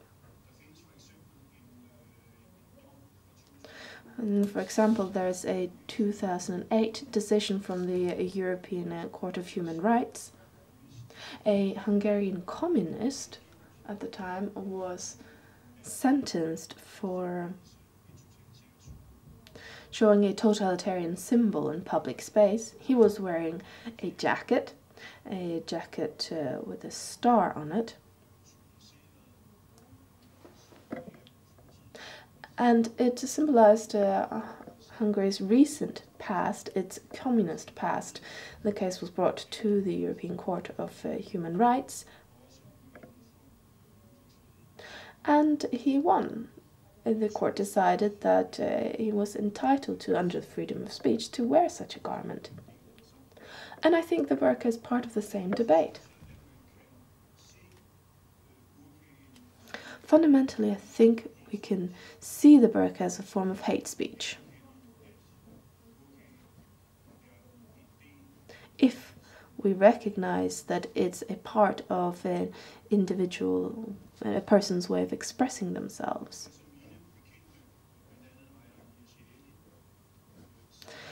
What people I know, including Ayaan Hirsi Ali, say is that the burqa is all about controlling male sexuality. That means that what the burqa communicates is a certain view of men as savage, uninhibited animals who are incapable of controlling their own sexuality if they see an inch of a woman's body in a public space. And I think that hate speech is something we must reject and avoid insofar as possible. But I don't think it should be criminalized. What's at the heart of this debate is burqas and crosses in classrooms. And there was a sentence from Italy last year where a ban was implemented on Christian crosses in classrooms, according to the European Court of Human Rights. And also these drawings of Mohammed. What is at the heart of all this is how we live together in Europe, which is still a very diverse continent when it comes to culture, religion and ethnicity. And this situation is not really changing. On the contrary, over the coming decades, Europe will become increasingly multicultural, multi-ethnic and multi-religious. And so we have to ask ourselves, how can people and groups that are increasingly diverse live together?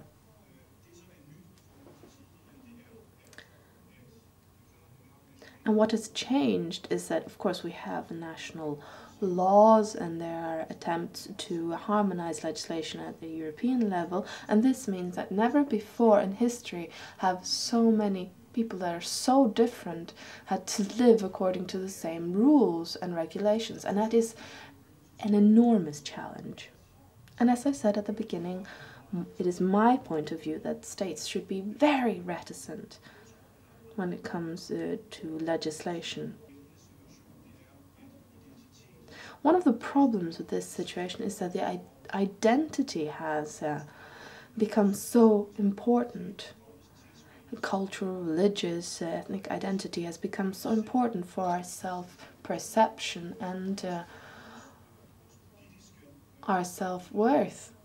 And it's also become very important for our political stance. Our political points of view are increasingly influenced by culture, religion and ethnicity. And that's a problem. There is a French political expert, Dominique Morisset, who is talking about the clash of emotions and the geopolitics of the clash of emotions.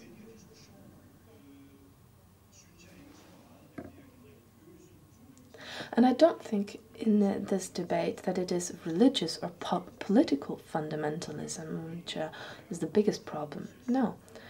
The biggest problem is the fundamentalism of taking offense. if you can place yourself in a position in which you are perceived as having been offended, then you are especially well praised to demand that others restrain themselves. So the debate about individual political and civil rights has become a debate about religious and cultural rights. It's because of this. And that is a problem.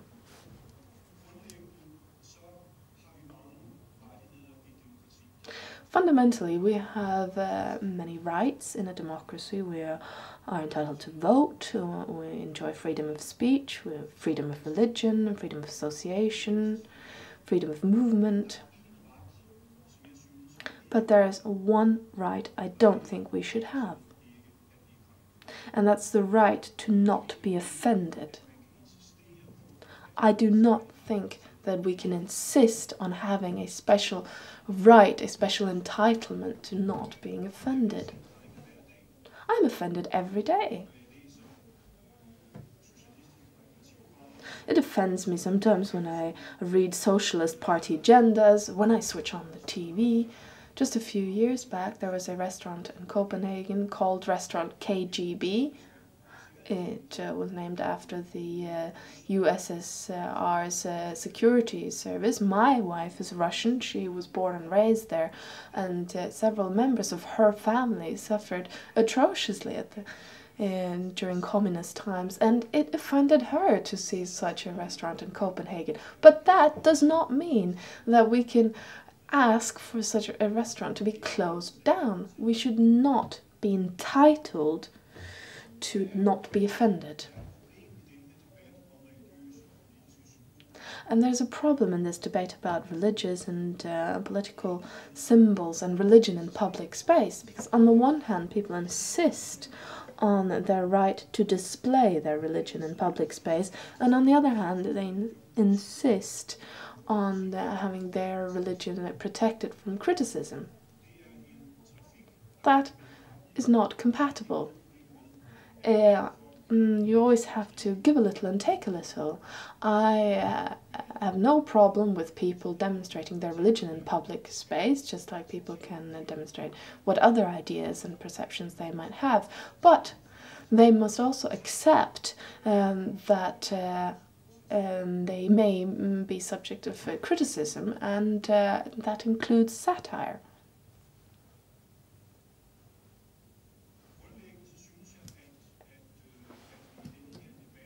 Fundamentally, I think that the starting point for this debate should be the classic liberal principles, which espouse that we're entitled to do what we want and say what we want, as long as it doesn't harm or hurt others. And here, harm should be understood as keeping other people from benefiting from their rights. This was part of the French Declaration of Human Rights. It was it's part of Mr. Mill's pamphlet on liberty, and it's also part of the contemporary Human Rights Convention. However, there's been a drift in our perception of these fundamental human rights. And I think, of course, yes, we have to strike a balance between freedom and equality, as we've mentioned. And we have to balance freedom against anti-discrimination. But originally, if you study the history of freedom, you will find that human rights actually evolved from a demand for increasing freedom. Because initially there was this link between freedom and obtaining human rights, achieving rights. But I think in recent years in Europe there's been an increasing split, a growing divide between rights and freedom, so that you use your rights to reduce other people's freedom, to demand a reduction in other citizens' freedom. And why has this happened? Well, there are maybe many different explanations, but I think one of the fundamental reasons is that there has been a shift in our perception in differentiating between words and actions. We're increasingly perceiving words as actions. But if we cannot differentiate between words and actions, then in the end we cannot differentiate between criminals and victims. And with that, we're actually returning to the times before the 17th century, before the Reformation, when blasphemy, for example, was perceived as a physical aggression against the church and religions. And I hope that this will not happen. And I think what traditionally differentiates democracies from dictatorships is that in dictatorship, speech, words are criminalized to a much larger extent than in democracies.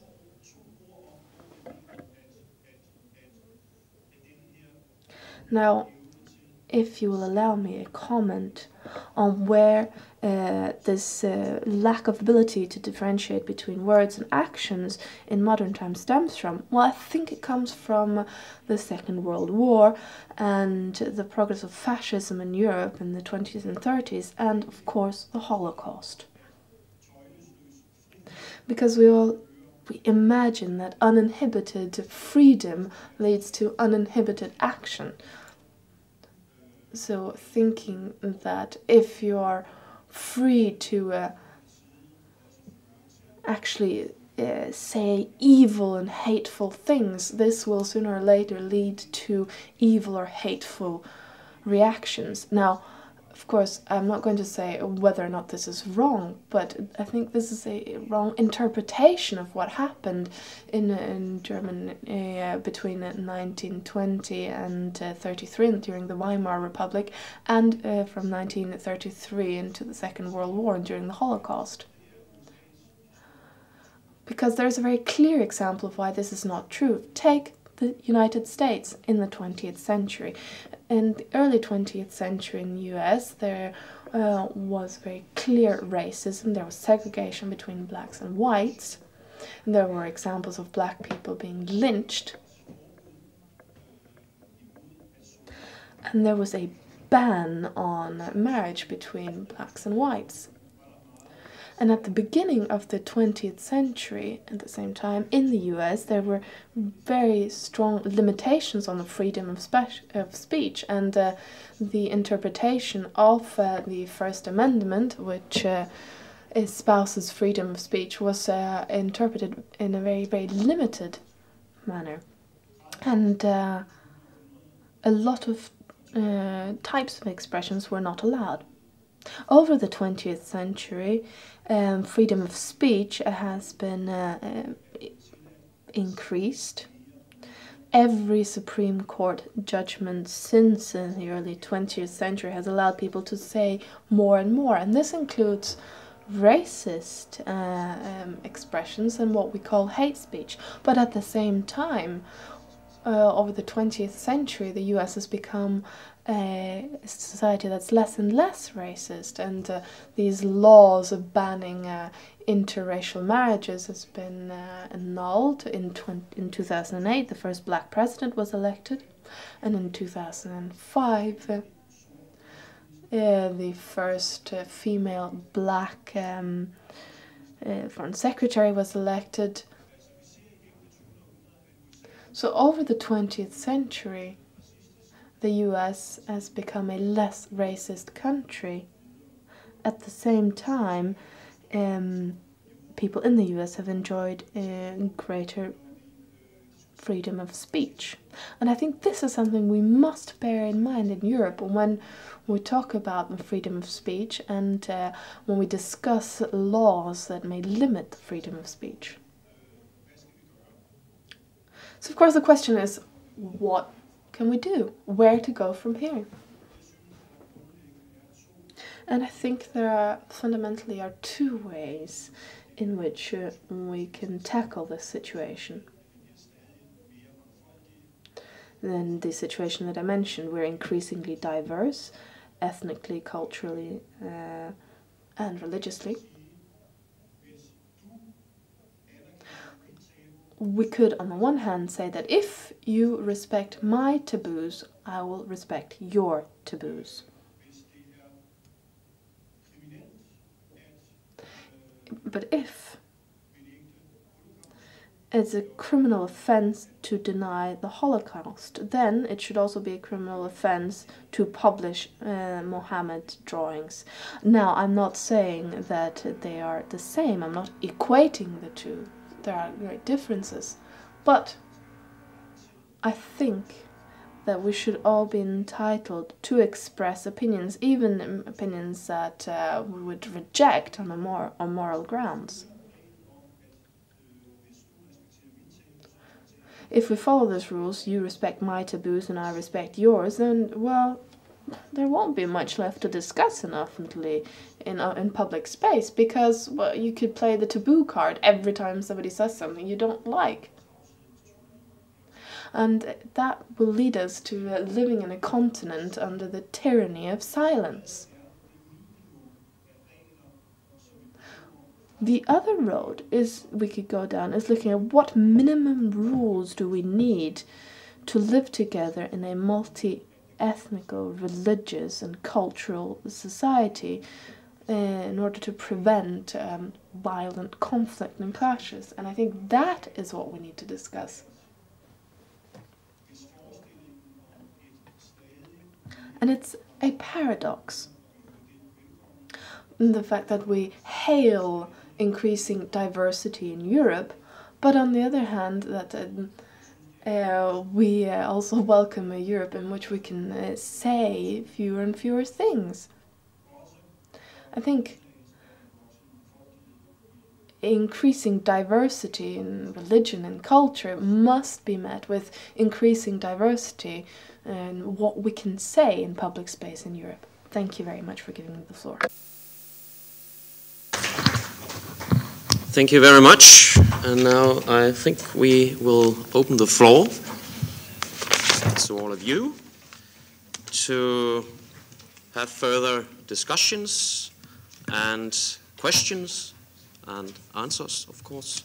So if you please just raise your hands, and I will give the word first to the gentleman down there and afterwards the lady up there. Monsieur, you have the floor. Please, and when you get the word, please say your name. Present yourself when you... I am Khalid Hamid Farooqi. I am a TV journalist for Pakistani news TV channel Geo. I would like to ask a question of democracy. Democracy is all about majority rules, or there are some minorities goes to hell or sea, so we should follow that democracy, or there are some provision for minority rights within the democratic framework which give them some right? Is there some special you want to address the question to? This is Mr. Foto. Yes, I think that's indeed a very important question. But if you see the surveys about the minarets, for example, you also notice that 60–70% of the population was against the construction of mosques and minarets. So should the politicians follow the feelings of their populations, or should they educate them to be more inclusive, less racist? I think it's a matter of continuous education of our population. That's how we did it about homophobia and other issues that are not defendable according to human rights standards.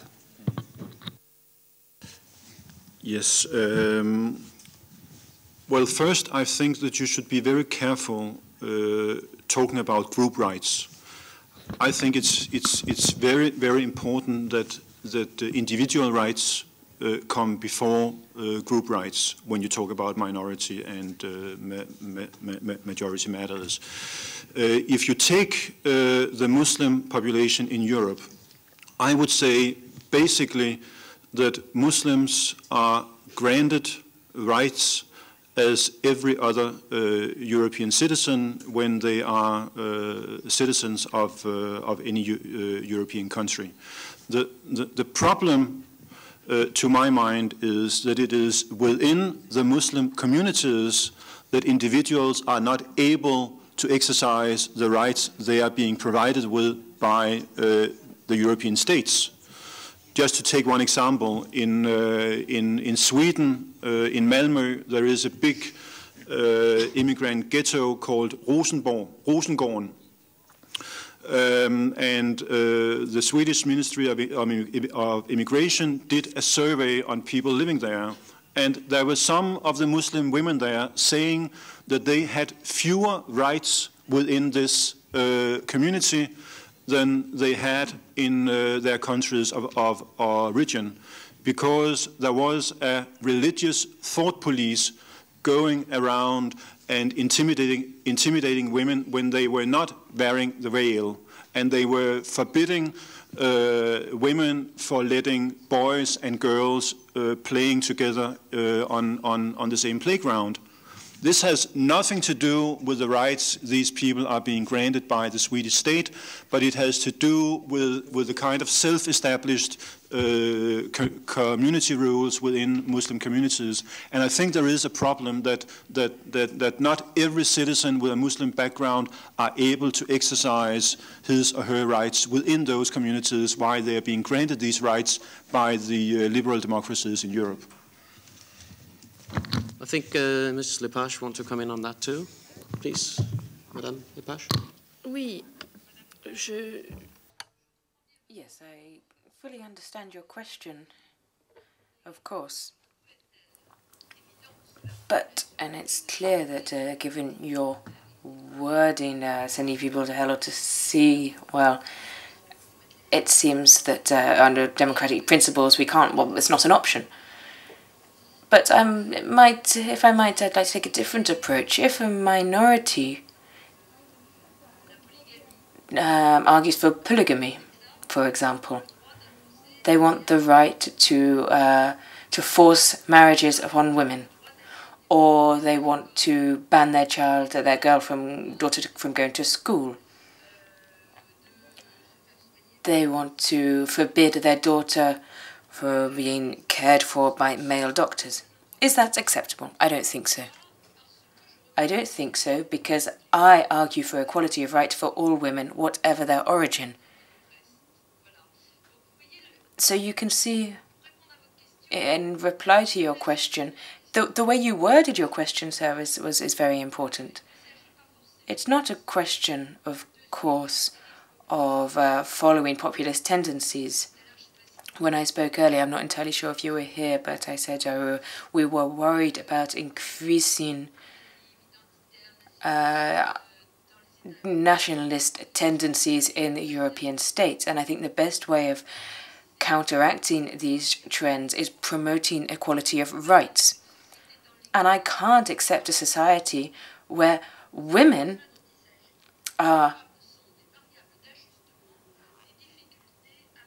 have difficulties, they have fewer rights, and they have difficulties maintaining their social position and the equal position within their communities, depending on the community from which they come. That's unacceptable. It's a principle of equality of rights for women, respect for their dignity and their position within society. And this is a measure of democracy, and the further we go down the road of nationalism, the more imbalanced a society we will have.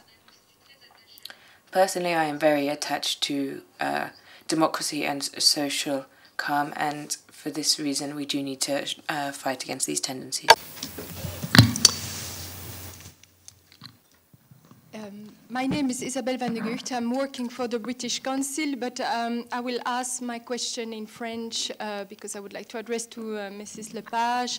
And, well, I wanted to talk also to Madame de Fresne, but she's gone, unfortunately. So I'll switch now to French. Pour revenir au sujet... To come back to the initial point of our discussion on burqas and the rights of women, we talked about social cohesion as well, because we live in a multicultural society. We also talked about, well, Madame Lepage, who talked about European values. What struck me about the ban of the burqa in France or in Belgium is that we have a society within which we have a Muslim community. So how do we tackle this question? Because the Muslim community in Europe, they are also Europeans, and they share European values. And in my opinion, this applies to the burqa as well, because Madame Lebchik, you said it's not in the Quran. Yes, but it is a shame to... When we've proposed a law and we're talking about this as a European issue, then why didn't you consult the community? Because I think it would be a lot more effective to include the community itself. Well, you asked me the question, and I'll give my reply, and then I'll give the floor to Madame Lebchik, who will give her reply. Now, it's not European values, it's universal values. I'm not, this isn't a civilizing crusade I've embarked upon. That's not what I'm talking about here. It's an equality of rights. This is the issue. And I continue to think that these are universal rights and universal values, even though I am aware that in the 21st century there are alternative models. However, it is still true that when promoting social progress and equality of rights, this means promoting human progress. Perhaps you don't agree with me there, but I think that's the point. That's the starting point for this whole discussion. And it's very clear that when we take a point of view that it's equality of rights for everybody, everywhere, this means that for men and for women. In other words, this means our starting point is that it's not just promoting and what most people want and what most people in the Muslim community want, because this struggle is not one for young daughters from good neighborhoods who have never encountered any problems at all. It's for girls, rather, who have problems with continuing their education, who will be married perhaps to someone they've not chosen. And I will give the floor to Madame Habshib now, who will explain how, from her side, she would react. I think that when you live in a democracy, you can't wait. You can't wait for those who might be first, who might physically look like Muslims, who wear the same symbols that I wear, or those who wear these symbols which my father brought for me from Mecca. We have little reflexes. I've got a bangle also from my great-grandmother that I wear, and which I wear every day. You shouldn't wait. That's not democracy. Don't wait for these people to act. Democracy are values which should be applied to everybody.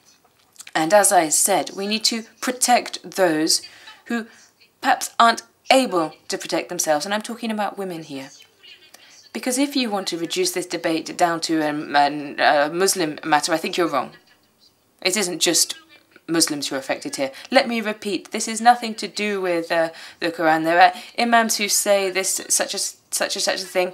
There is an imam in Egypt who has carried out who was campaigning for this, and he said this has nothing to do with Islam. Some people say it is, but it's very tiring for those of us who are fighting to be equals. We are Democrats. Do you understand that? When you said you're going to throw me into the sea, is that what you want to do, sir? You're going to throw me into the sea? How would you do that? That's what I wanted to say earlier. Look at the number of people here with immigrant origins who, I think we're looking at the 4th generation of immigrants in France today. Muslims. My father arrived in the 50s. Are they going to throw him into the sea? I mean, how's this going to work? It's not possible. We are here to stay. You have to start thinking along those lines and accept that. So how do we fight for women's rights here? Another question is segregation, as I said, and how to manage conflicts when they arise. And what are our limits? Do we get out our bazookas? Do we start an armed struggle? I mean, yes, maybe you laugh at that, but with the new technology, with binoculars, you can see everything this happen. You can see, as you say, the most intimate part of the human bodies. It's true. I mean, is that the point? Is that what we're talking about? Or is the point rather that we should be building a democratic project here? With me, with my head, with my origins, with my mind, I can work together with you, with the Danes, about the future of our children. And that's the objective. We can't be blinkered here because everything else are rules which we need to live together. And of course we're in favour of freedom of expression. We don't want to limit freedom of expression, of course not. But and I've organised debates, and I think I'm the only organisation who does this, when I organise debates on French in France, I organise debates to talk about this subject. And of course it's mainly women wearing a veil or wearing the niqab who come. When it's just women, everything's fine.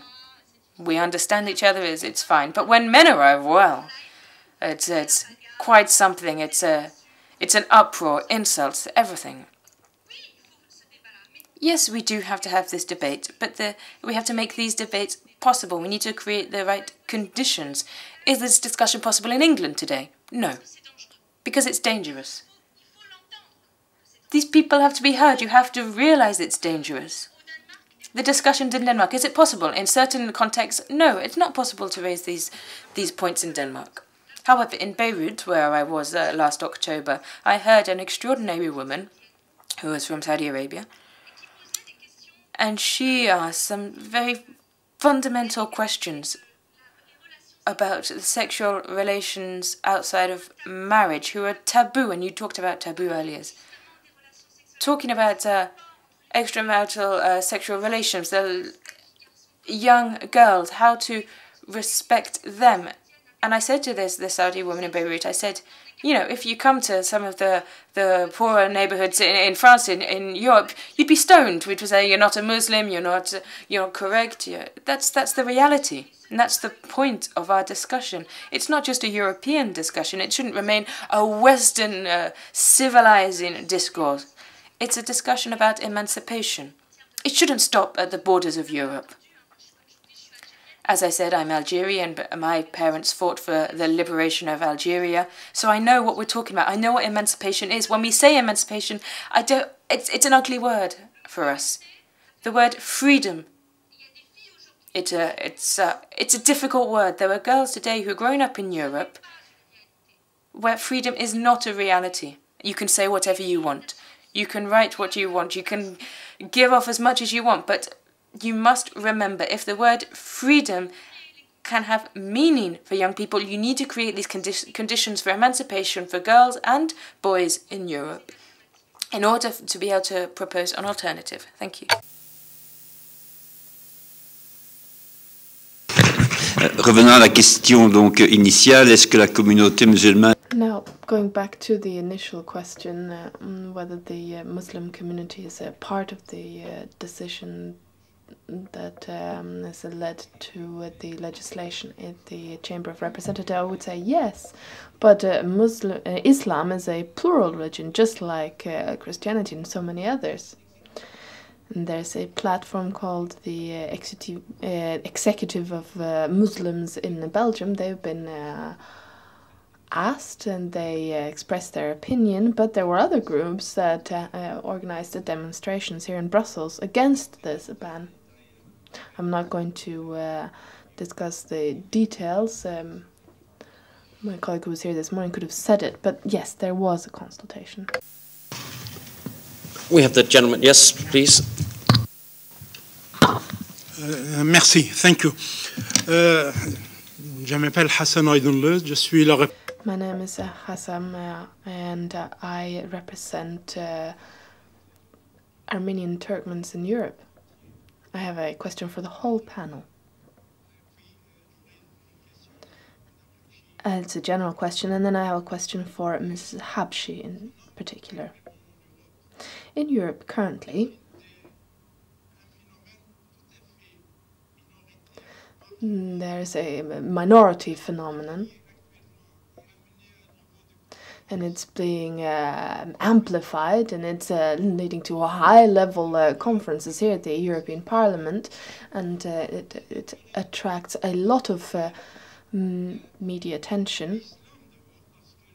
I think that is a problem for Islam initially.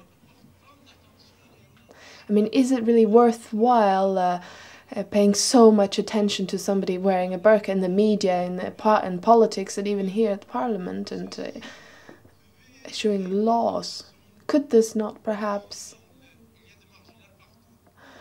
be solved in a different way? Because there are small minorities everywhere, and small minorities that wear the burqa. We know it's not a matter of Islam. Islam does not recommend it. We cannot confound that with Islam. So by doing this, are we not playing the game of fundamentalists and Islamophobes in Europe? Because there are people now that are saying, you know, Islam out of the Netherlands, out of Europe.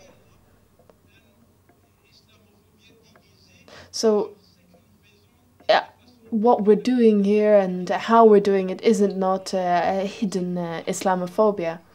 And that's a general question. And then for Mrs. Habshi, yes, I'm Iraqi too. I know Algeria very well. I admire what you do. And when you said, however, you repeated the cliche, we have to fight racism and anti-Semitism, but you forgot adding that we also have to fight Islamophobia. And then you talked about Islam and the right of Muslims to respect, of course. I'll come to a close. I know that Madame de Frane has left. She could talk about Belgium, but there are cases of teachers that wear a veil, just like a scarf. It's a person from Turkey that had been teaching in Belgium for 11 years at a school. And today, after this law cobbled together by Mrs. de Frane and her friends, she's been fired because she didn't want to stop wearing her scarf. Even if she's been teaching for 11 years and none of her students have protested and questioned what she taught. Is that democracy? Please. I think the question is understood. I think, and we just take two more, and then Mr. Yeah, down there, and afterwards you. Yes, but. Good morning. My name is Riza. I'm from Malaysia. The Jews have a joke. One Palestinian in the water is a person drowning. All Palestinians in the water is the solution. I thought I'd just tell this joke because racism is everywhere. That's what I'm trying to say. Yeah, I'm very happy that Monsieur Rose is here because when it comes to your example, for example, about the Americans, they have the first black president, they have the first foreign secretary, etc. I think there's a very big difference between the US and Europe because in the US, your first priority when becoming a citizen is the allegiance. And they make it very clear that you are American first and everything else later. Whereas in Europe, you tend to try to accommodate a lot of things. I think that's where a lot of the problems are stemming from. My question is, do you think that the future of Europe's integration thus lies in taking a more US-centric focus? In other words, getting people who want to immigrate here to become more Eurocentric, take an allegiance to EU first, and then everything else, because there's a very small amendment in the preamble to the treaty in Lisbon on the very first page. They added the words religious identity into the preamble. I've heard a lot of dialogue about the Lisbon Treaty, about everything else, but no one mentions that the words religious identity was included in the preamble. So do you think, the parliamentarians especially in the panel, think that this is the way forward for the EU to resolve this question, that you have a US-centric approach to insist on allegiance to Europe first and everything else later? Is that the solution? Thank you. Merci, Monsieur le Président. Je suis italien. Thank you, Chair. I'm Italian. I'm a former civil servant and I've traveled a lot. And I ask myself whether debates such as the one today would not be one that we could have had in a country in southern Europe or in the Mediterranean or in Asia. I mean, now, when it comes to the women behind the burqa, in Italy you sometimes have girls who wear the burqa for fun, you know, and we've had a meeting with an NGO there. And the women, you know, they feel offended by people thinking that the burqa can be fun, but that's because in their country in Afghanistan, the Taliban attacks schools. It burnt down schools, attacked girls going to school. I mean, there are women wearing the burqa that are slaves to their husbands or worse. So how could we interpret the rights of women in this case? In Saudi Arabia and other countries, you cannot wear a top or shorts. And, for example, young female soldiers in Saudi Arabia and America, they have to wear veils, they have to cover themselves. Now, in Italy, we have 10 different Islamic societies, and a law has been drawn up to recognize them. There's conflict between them. I mean, we have the Sunnis and other different Islamic groupings. There's 1.5 million Muslims in the UK and about the same in Germany, and it's going to continue because these are multicultural society. And it's not possible for these people to not want to integrate. I mean, in France, certainly they are well integrated, and yes, it's not impossible to throw them into the sea at this stage, of course. But do you believe that we can have true multicultural society with respect for each other when we don't have shared language or shared education even? I mean, in the Netherlands, for example, we need to demand that people speak Netherlands. I mean, it's not automatic integration. Ms. Habshi, and yes. Alors, je vais essayer de répondre de manière globale. I'll try and reply to the questions as a whole. Now, you made a reference to, you at the back, the Iraqi. You made a reference. Now, what country do you live in at present? Are you Belgian? You're Belgian, okay. Well, I was shocked by the protest at after the death of Theo van Gogh. We were involved in a discussion on the veil at the time. My view is that a veil is a symbol of the oppression of women. I'm not the only person to think that. Many women do think so. And I was shocked. I was shocked by what was happening. But that people can protest, well, people were having, these are anti-Islamic protests. Now I'm French. Racism is a crime. What does that mean? This means that there wasn't, and I didn't see any myself, there were protests, and there were racist protests, and this was all very clear. There were banners saying, Muslims out. And I think that's completely unacceptable. And in my country, it wouldn't have been possible.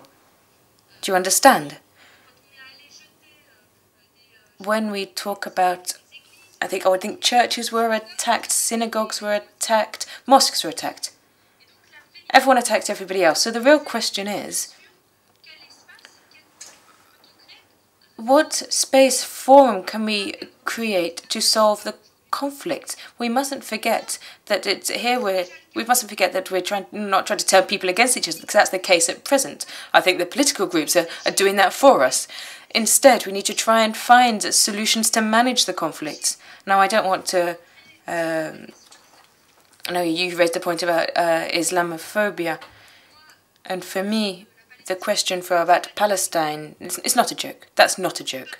I'm sorry, I'm not going to laugh about that today, especially after what's happened. I can't. Nobody should.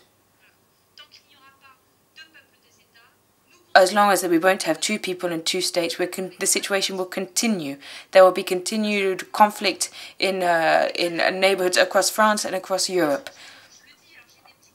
Now, I have little explanations, to explain about the model which I grew up in when I was little, and this isn't a joke, because you can see people with short hair, and I had, we all had long hair, actually.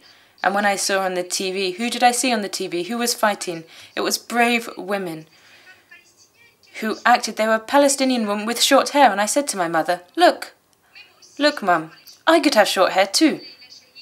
Because there was Hannah Hashad, there were political women, politicians. Where are they now today? Where are these Palestinian women today? Take a good look. Because the political question is just that. You see women disappearing little by little. They're no longer there. They're not where they should be. You have the possibility. And this discourse, which has been launched here in Europe, a veil, part of a political project which gives us the right to fight and take our place. What does this mean? When women are disappearing, that's the problem.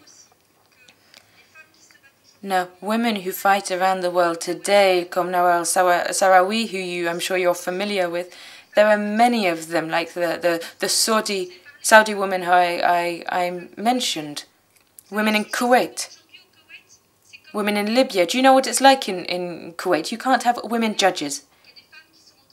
There were women who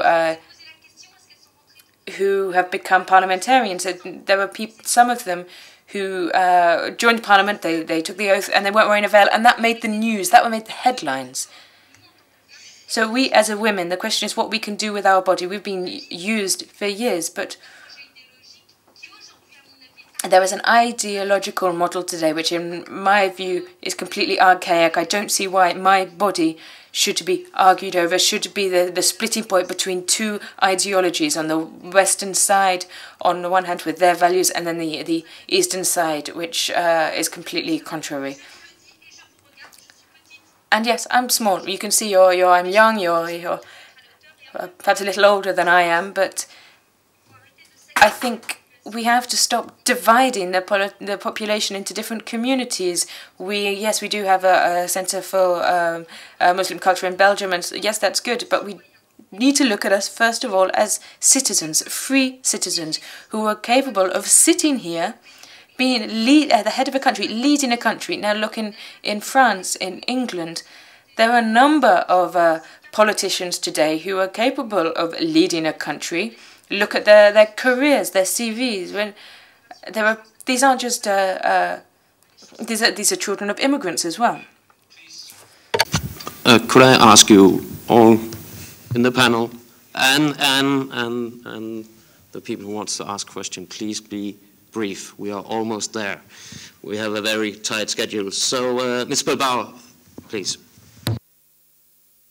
Gracias. Para responder. Thank you very much. I too will try and answer all the questions at once. It was a very interesting discussion, and we've covered many points.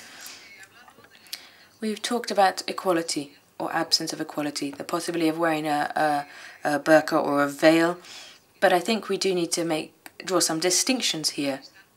It's not the same situation in Afghanistan as it is in Europe, and I think that when we take a stance, we need to consider humility here. Europe can't lecture. I'm talking about the global context here. No, we've achieved equal rights for women. However, it's still unsure. Now, it depends on the different country, but the status of Muslim communities is very different. We can't say here that we have complete integration. And I was very pleased that you believe there is integration and there will be in coming years. But I don't think Europe has achieved a complete integration of the Muslim community. So we do have to remember that Europe was born out of conflicts as a project to integrate diversity, unity and diversity. This is what we need to try and do. Integrate diversity, taking a look at what future we want.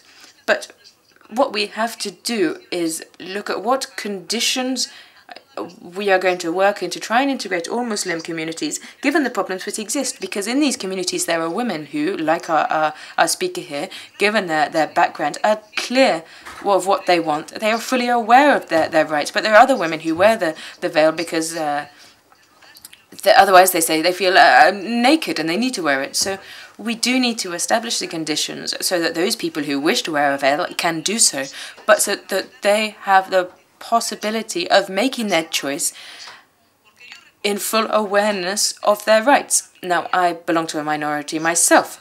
I am from the Basque country. I'm Basque. I come from a region in Spain. And I remember in 1888 we set up a women's institute and no one really understood what we wanted to do.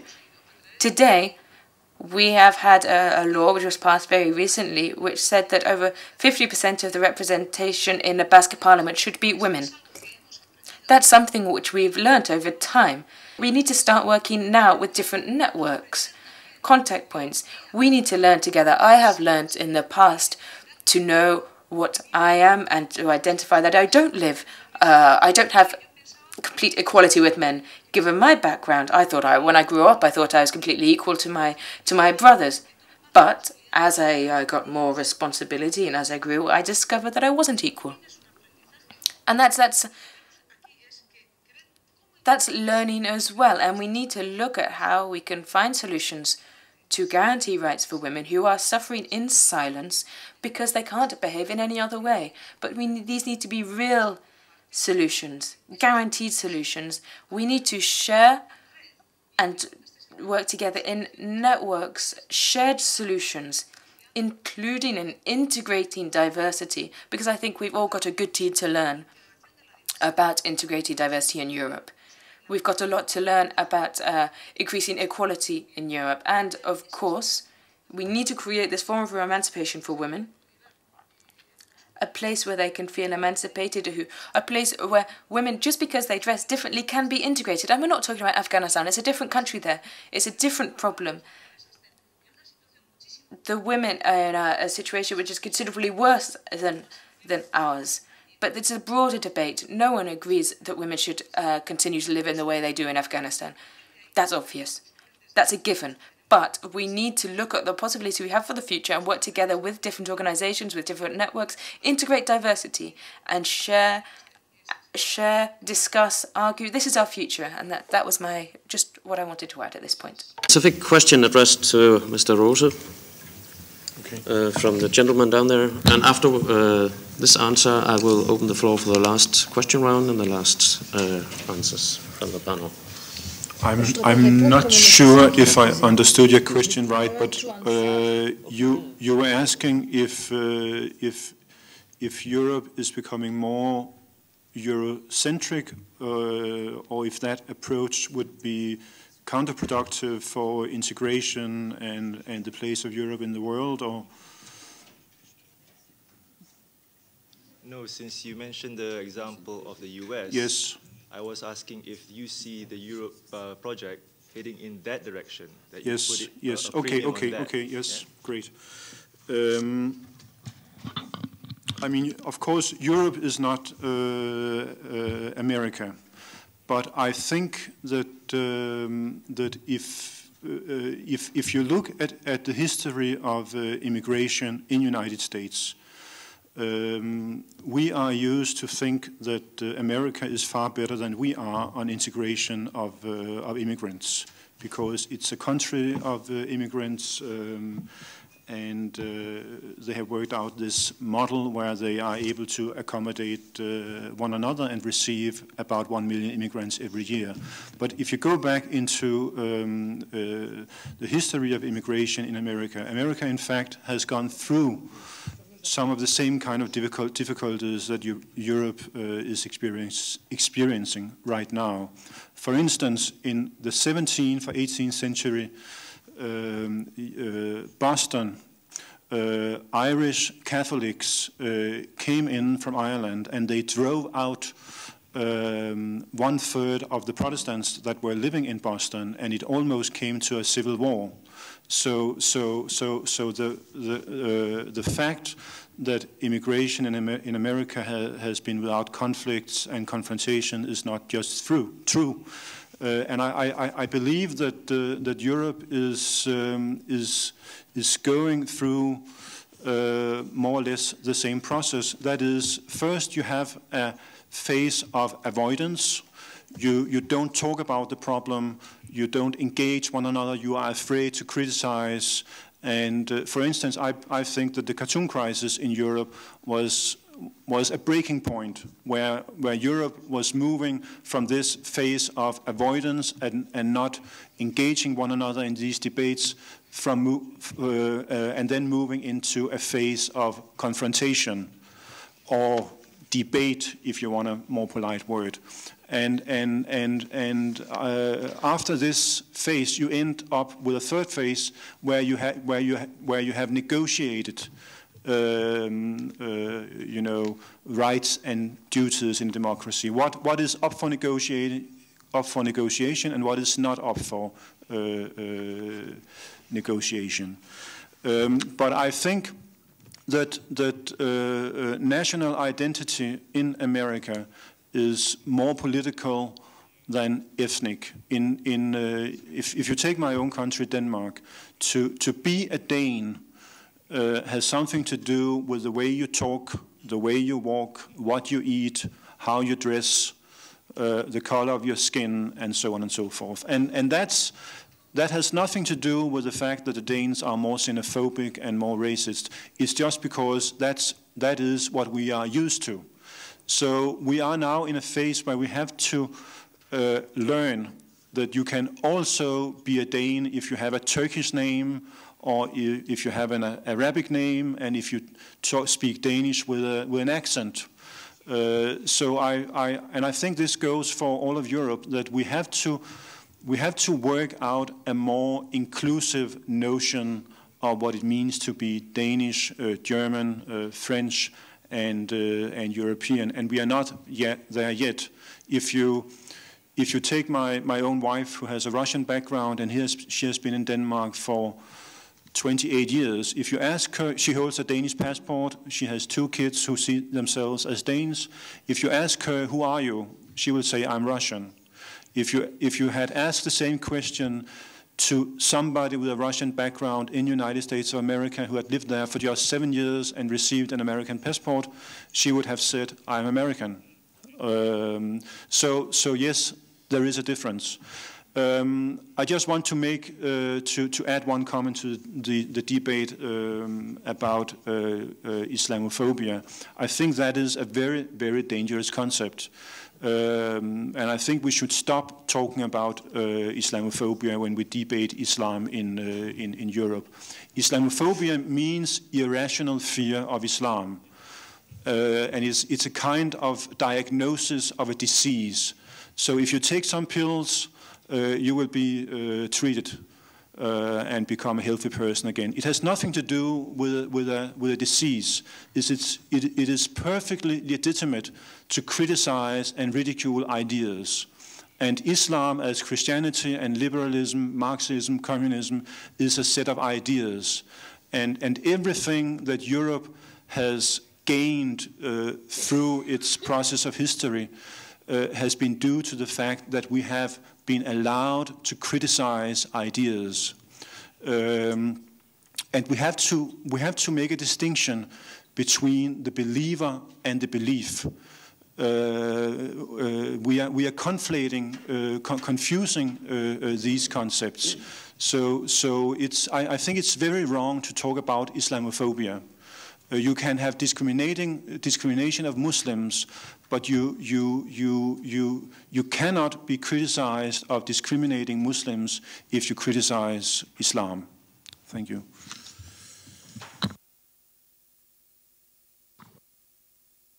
Vous m'avez interpellé, monsieur, donc je voulais... You directed a question at me, so I just wanted to answer it. Now, I agree with what's just been said about the analysis of Islamophobia, but quite apart from that, I think it's perhaps the opposite. It's the fact that it's not a problem at all, that a category of women are forced to submit to this type of clothing, the pressure to wear what they don't want to wear. But there is a second question perhaps I might ask in reply to your question. Why exactly, when there's no women who wears this type of clothing in Europe, and up to the last few years, we can't be completely indifferent to this. We as women, we can't be indifferent to the situation in the countries we mentioned earlier, women who are victims of violence, Afghanistan perhaps, but it's not an isolated case. We can't be indifferent to the fact that girls who are going to school, even if they're not wearing a veil, or if they're wearing a veil, they're attacked for going to school. The simple fact that they're going to school. Girls who are stoned, who are killed because for adultery. I mean, there are women who simply want to be equal, not just in Europe but everywhere. This is something. It's very strong, and we can't allow that a symbol of this submission can just flourish on European soil as though we think it's completely normal and it doesn't pose a problem at all. And I'm very sorry, sir, that this is a problem. It's a problem because I am fighting against discrimination. This isn't Islamophobia. It's the contrary. It's empathy with these women, wherever they come, whether they're Muslim or of other origins, but normally those who wear burqas are Muslims. It's empathy, because we're all women, and we have built a community. I couldn't just let you say that this is Islamophobic behavior, and seeing as there aren't that many of them, it doesn't pose a problem. It does pose a problem, because it is an attempt to make this type of behavior completely normal in Europe, and we simply can't accept that, and that's why we're fighting. That's my reply. Madame? Oui. Mon nom c'est Stella Velik et je suis... My name is Stella Velik. I'm a German. I'm a physicist and I work in IT. And I live here in Brussels, where there's a large Muslim minority. And there's an aspect of the extreme fundamentalist Islamism, and that this is an imposition of extreme fundamentalist Islamism on women. So this is a whole package of burqa for the women, and Muslim school for children, and financial help for families that give up a suicide attacker. This is something that's not been mentioned, that this is a whole package. And then all the people who are against this, public figures and private individuals, are threatened, and they receive very aggressive threats. And the EU and other European institutions are not taking a position on this. For example, France and Belgium have been threatened by the Taliban because of the ban on the burqa, and there's no reaction from other representatives of Europe. Why? That's my question.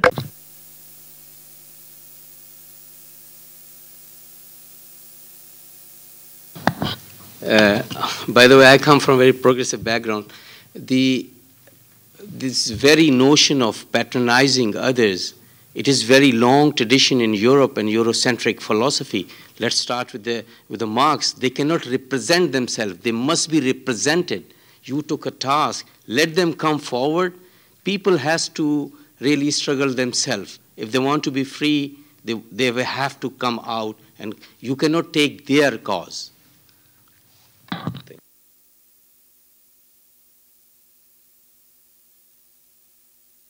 Two last questions, and then... Hello, my name's Harry Cross. I'm a student at the International School here in Brussels.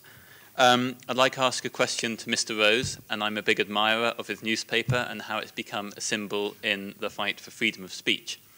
However, surely the burqa is more than just an act of hate speech, as you say, because unlike the communist star you compared it to, it is more than just a symbol of a radical ideology. It is an active tool of oppression, and it serves to actively enforce the ideas of this conservative community on women in society. Thank you.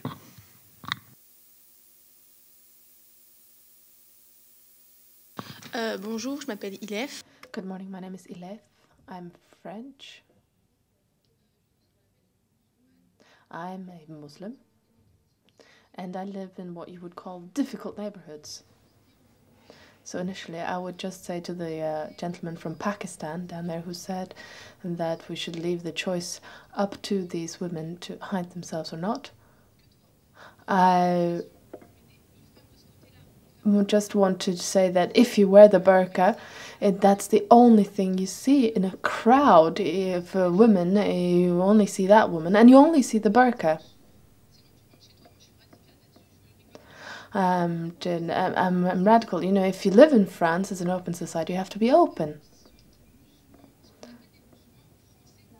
But then you have, of course, you have moderate French Muslims. And the burqa is not a Muslim concept.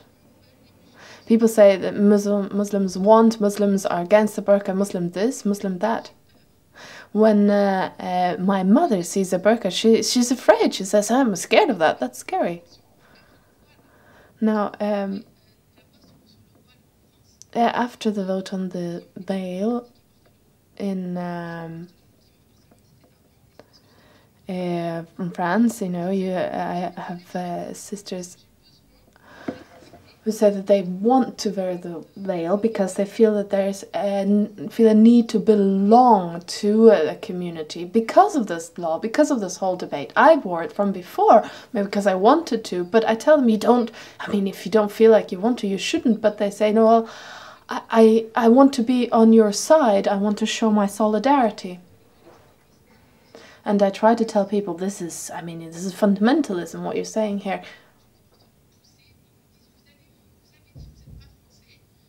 And they're fundamentalists, and they're mushrooming, they're coming up everywhere, and they're telling people who don't wear the veil, look, you're not Muslim, you're not this, and I think this is all extremely dangerous. Alors, je vais... non, mais c'est... évidemment, il faut limiter l'impact. Well, yes, certainly we have to limit the impact of these extremists in the private neighborhoods, yes. I come from Algeria. I didn't grow up there, but I've experienced all the difficulties related to that. I've got family there. And through the black period of Algerian history, Europe's situation is completely different, to my view. These extremist movements must not be allowed to develop. There has to be a political reaction. For me and my organization to organize one debate on the ground, I need the validation of the municipality. I cannot do the slightest thing without approval. I mean, there is no democracy there. How do you want citizens to generate an alternative when they are reduced to silence, when they're not represented? It's true. But when they do choose, when they have to choose, they choose the fundamentalists because they can organize mixed meetings, for example, in schools. Is that okay? I think this is what's at the heart of the matter. I think that in Europe you have to make a choice for a generation that wants to fight for democracy. I mean, a fight for a mixed republic. We have to be aware that with impact, without allegiances, people won't speak out. People need compromises, they need negotiations, and we women are actually part of this. We're an instrument in this whole negotiation. And we're an instrument of extremists. Are you going to sacrifice us at the cost of a social peace that won't lead anywhere? And in Belgium, you have the example. The UK has tried. The Netherlands, they've tried. I'm sorry. It's not that you haven't done nothing. People have shook hands with the fundamentalist Islamists. I mean, it's happened in Geneva too, and in the Netherlands and in France. The extremists could come in and they could establish themselves without any problem. People shook hands with them, they tried to just achieve social peace, and that's been going on for years, and it's had an impact. Now, how can you see the evolution of this? Well, you can see the impact on women that grow up in these neighborhoods, women that belong to minorities. They've never had a choice, and that worries me. I come from a generation, and I tick the boxes of an immigrant, a girl that has gone to school, that studies.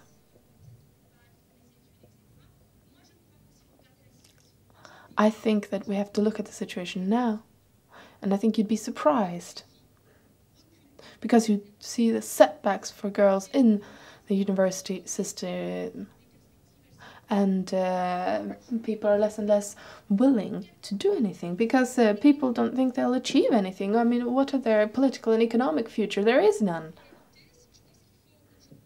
So today I think that we have to stop this discourse from the 80s and the 90s. We've already had this debate on the right to be different.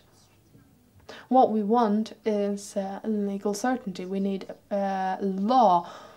We have to stop making an instrument out of this situation. I think we could fill this room with all the studies carried out and paid for by French taxpayers and European taxpayers on this situation. So we cannot sit idly by. We have to try to build a different view of progress together. Okay. Yes, just to make myself clear, I necessarily do not subscribe to what I said about the communist symbol. I was just referring to a case with the European Human Rights Courts, and I was saying that if this issue of the burqa is being taken to the European Human Rights Court, there is a great possibility, big possibility, that the burqa will be protected as a kind of expression similar to the case I referred to from Hungary. I mean, my own position is that I don't like to live in a society where women are wearing burqas, and I agree with your interpretation of the burqa as a tool of oppression, and I think this debate about ban or not ban should be with reference to women's rights and security. I'm just not sure if you will reach your goal of promoting equality and women's rights by banning the burqa. If women are forced to wear the burqa by a man or by a family or by a clan or whatever it is, if it's not her own choice, and if you ban it, then what will happen? I think there is a big risk that a lot of these women will not be allowed to go into the streets because if they are forced or if they're not allowed to cover themselves in public, then the men who are controlling them will put them behind bars in a very specific way. And my other fear is that that if you ban the burqa, then what comes next? For instance, if you ban the burqa, if somebody shows up in a T-shirt with a Muhammad cartoon, would that also be perceived as an infringement on the right to non-discrimination, the right to equality? I mean, I personally disagree, but I think there are Muslims who would be able to make that kind of argument, and basically, I just believe that there might be other tools to reach this goal. Education, if you establish centers that are able to take care of women who want to take off the burqa but are being intimidated and threatened by their family, that society should provide them with other opportunities than just a ban. Okay, now and the closing remarks. First, I open the floor for Ms. Bilbao and then Ms. Lepage. En principio, dar las gracias a todos. I'd like to start by thanking all the speakers and everybody who's attended and spoken for their very interesting comments. We've still got a long road ahead of us. We need to promote human rights of everybody in every situation. Everyone has a right to equality, and we must not allow that any woman is forced to dress in a manner she does not wish. So our challenge there, equality.